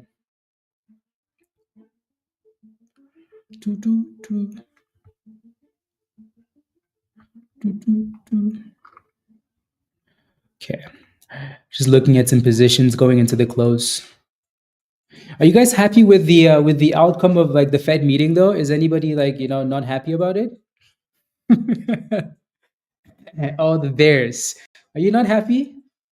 Anybody not happy with the outcome, guys? Are you happy? I would prefer, a close above 570, but that's just me. That is just me. I'm just saying, Archer. I'm just asking a genuine question. Is anybody not happy? And if that's the case, why aren't you happy? You just want violence nonstop? You just don't like nice things in your life? Huh? Unbelievable. Some of you guys are unbelievable. It's like one green day, you're like, no, no, no, no. Are you not entertained? Right? Ridiculousness. Ridiculousness. Okay, so here comes 569. 569. There's a bit of a downtrend sitting at 569. So let's see. Yeah, so we bounced just above the 200 at least. Just above the 200.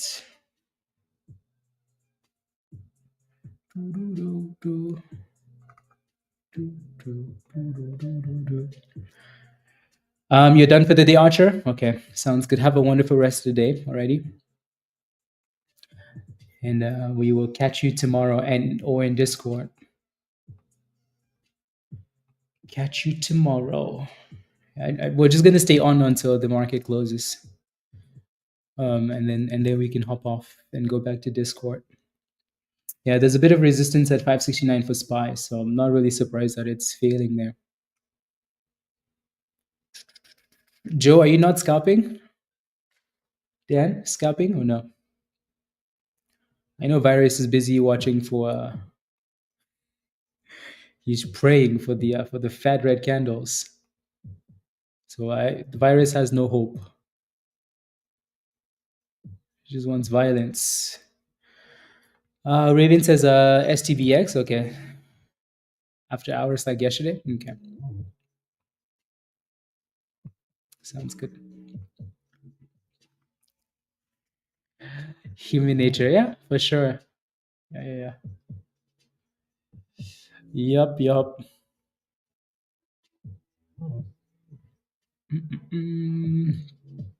It's always a bit boring after the Fed meeting, isn't it? Like he's done, the market is a bit slower, and but we're used to the chaos, and yeah. And I just want to see the markets have a solid close for once. The last time we had a solid close was last Friday, I think. Yeah, last Friday. But even then, I think we had a sell-off at the end. And Monday, same thing, right? Sell-off at the end. Yesterday was red. So it would be nice to get a solid close. Come on, SPY. Do good for once in your life. Yeah.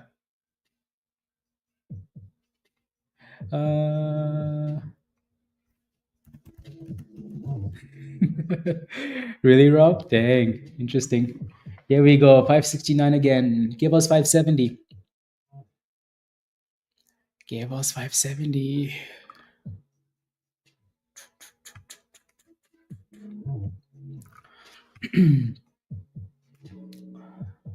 And then tomorrow we can push for that 575, right? Deal.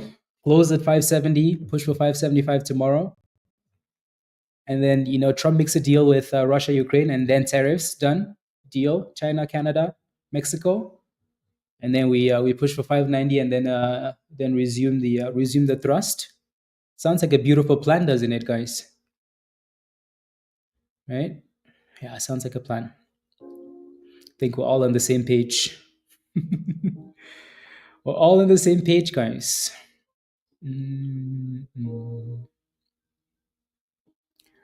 All on the same page. This is the slow thrust vibes.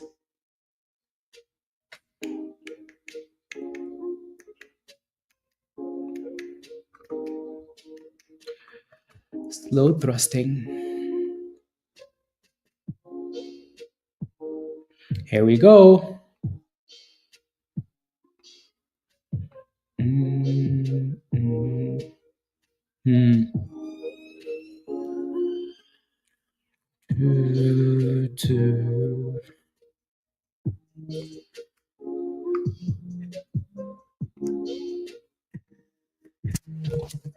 Hey, Ruth. Hello, hello. Hello, hello.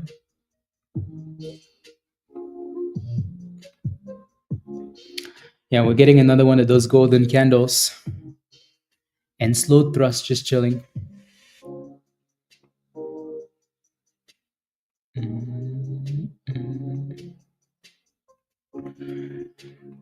One more dip and then a run into the close. Yeah. You know, I find myself listening to some of these songs as I'm driving to the gym, driving to the grocery store, and they're really not bad, you know? They're really not bad. And anyways. Sometimes I do enjoy them. Is what I'm saying.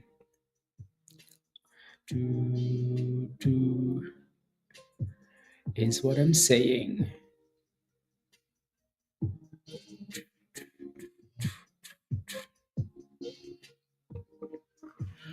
New highs. XHLD. Yeah, that stock has been an absolute beauty today. An absolute beauty. Absolute beauty.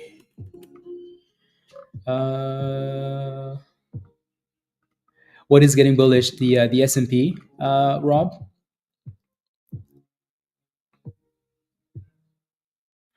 Bullish.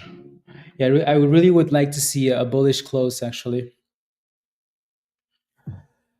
Yeah, if you're holding XHLD, you're very happy. Very, very happy. I think this is the top gainer today, right? Yeah, 160%. Yup, top gainer. Beautiful. I think I mean, let me go back here, right? That was a really good breakout at, early this morning, like really good. 80 cents breakout retest. That was it. And then after that, it dipped again to the VWAP and the 200 and gone skis. The 200 has actually been nice, except for this one time that it broke below. It's to the demand zone. So your next little supply area is $1.55. If it can clear that, then that'll be perfect.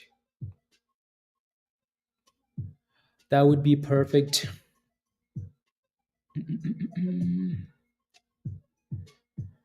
That would be perfect. Yeah, SPY. Yeah, so this is that dip we were asking for. The question is, can we consolidate at the chrono though? Can we consolidate at the chrono? Can we do it? Yes or no? Are we just gonna go back to the abyss again? Oof. Some of these candles are just unnecessary if you ask me. Like, what the hell are you doing?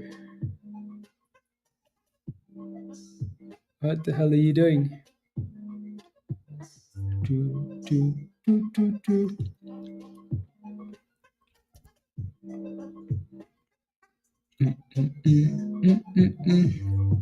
Do we just want to sell off into the close then, or what?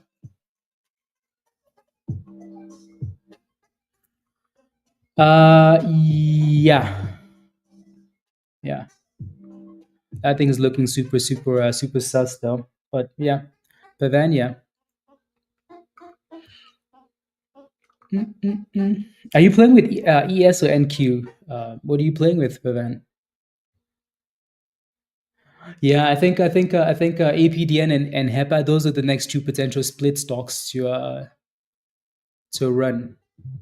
Those two have a bit of momentum. So definitely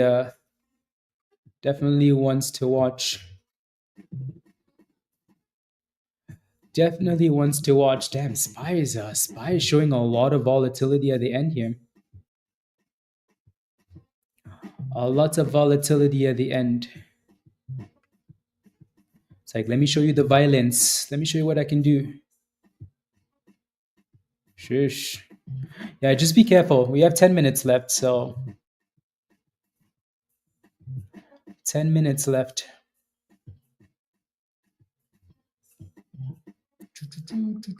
You're playing with ES? Okay.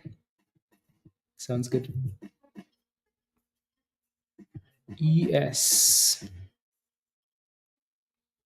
Yeah, that's looking very dangerous. Very dangerous. Are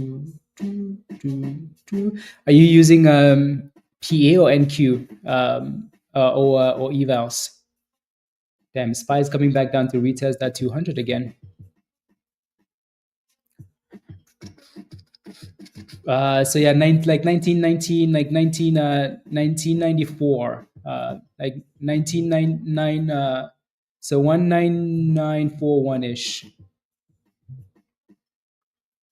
Yeah. Oof! Look at this, guys. Look at XHLD, 180% now. Damn. We're gonna need to pull up that daily in a second or so, Tony. That thing is on fire. On fire. On fire. Let it cook. Mm.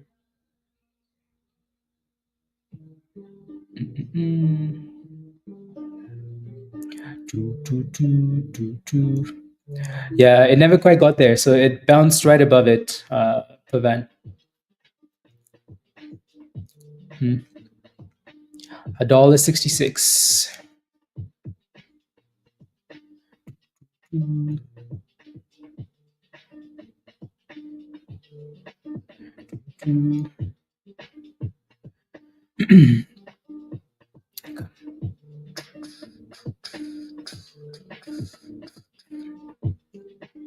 Dang, the volatility on some of these candles. Oof.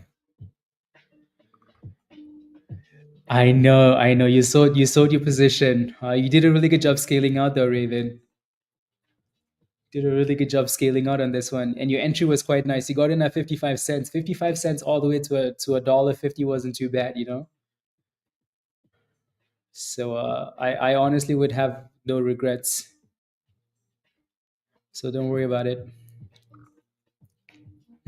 You're in at 11 cents, Empress. I'll take a look in a second. What's SPY doing here? Yeah, it looks like we're going to continue the theme of like having weak closes, maybe. A bit of an annoying theme, isn't it? Bit of an annoying theme, if you ask me.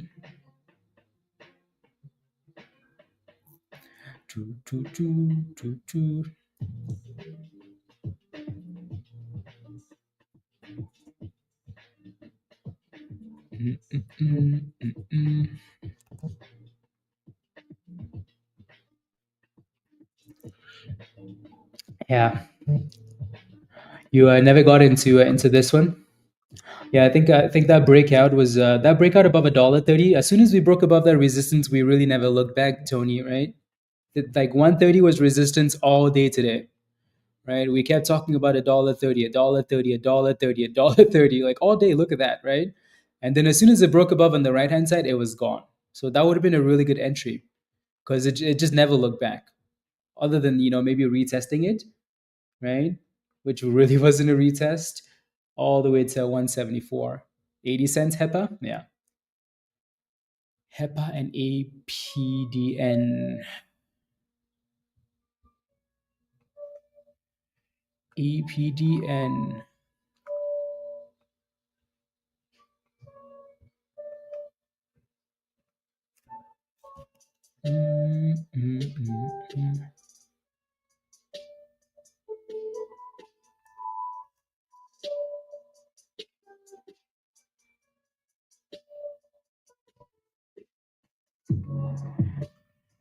130 and just had no go in mind. Yeah. Yep. No, that's fair.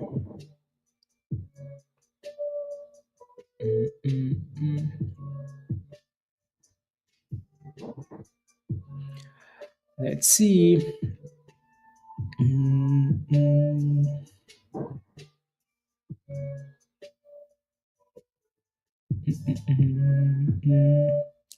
Yeah, SPY is testing that 11 up event. Not well, SPY is, and so is NQ. So I wonder, are they gonna slap it? Dang. Did nice today, Virgin Galactic with the coming home safe. Really? That stock performed based on that? Interesting. Never really thought about looking at the space stocks. Interesting, actually. Yeah, that never crossed my mind to look at a space stock because of what the like not once.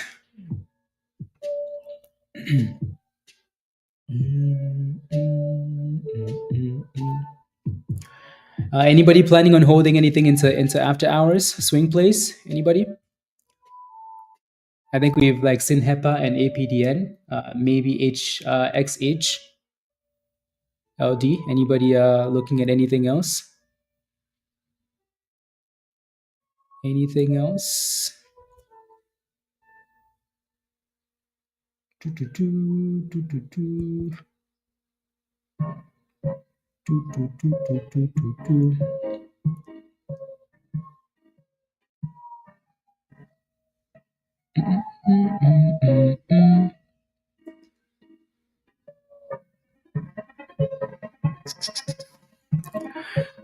CPH. Okay, sounds good. Sounds good. Sounds good. I'll keep those on watch after hours, Raven. We'll keep those on watch.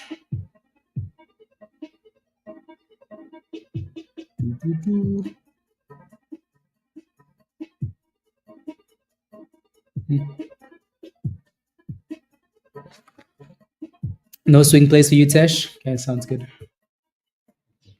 I'm going to put up APDN and HEPA on the same screen here.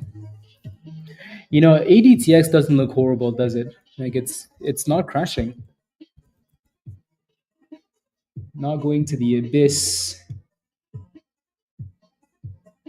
So that's a good thing. HEPA does look good. Yeah. I think it's just lacking a bit of, volume, maybe after hours. Maybe in the after hours.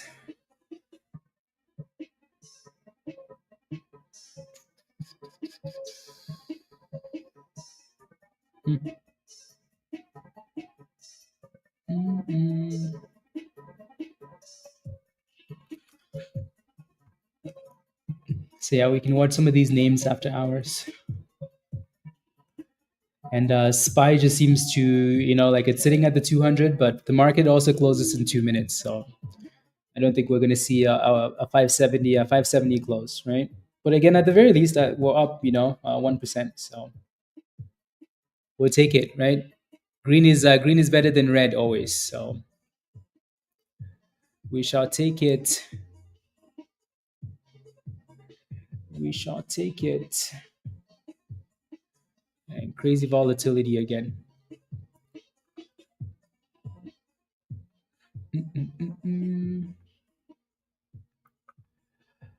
55 cents Raven. Shoosh. That's a really good entry on this one.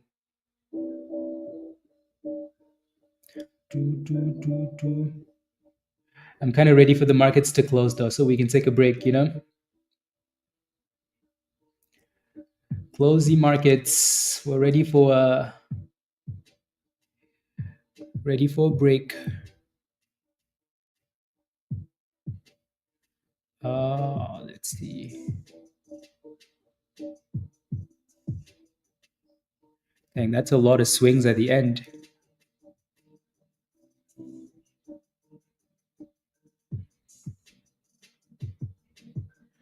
A lot of swings at the end.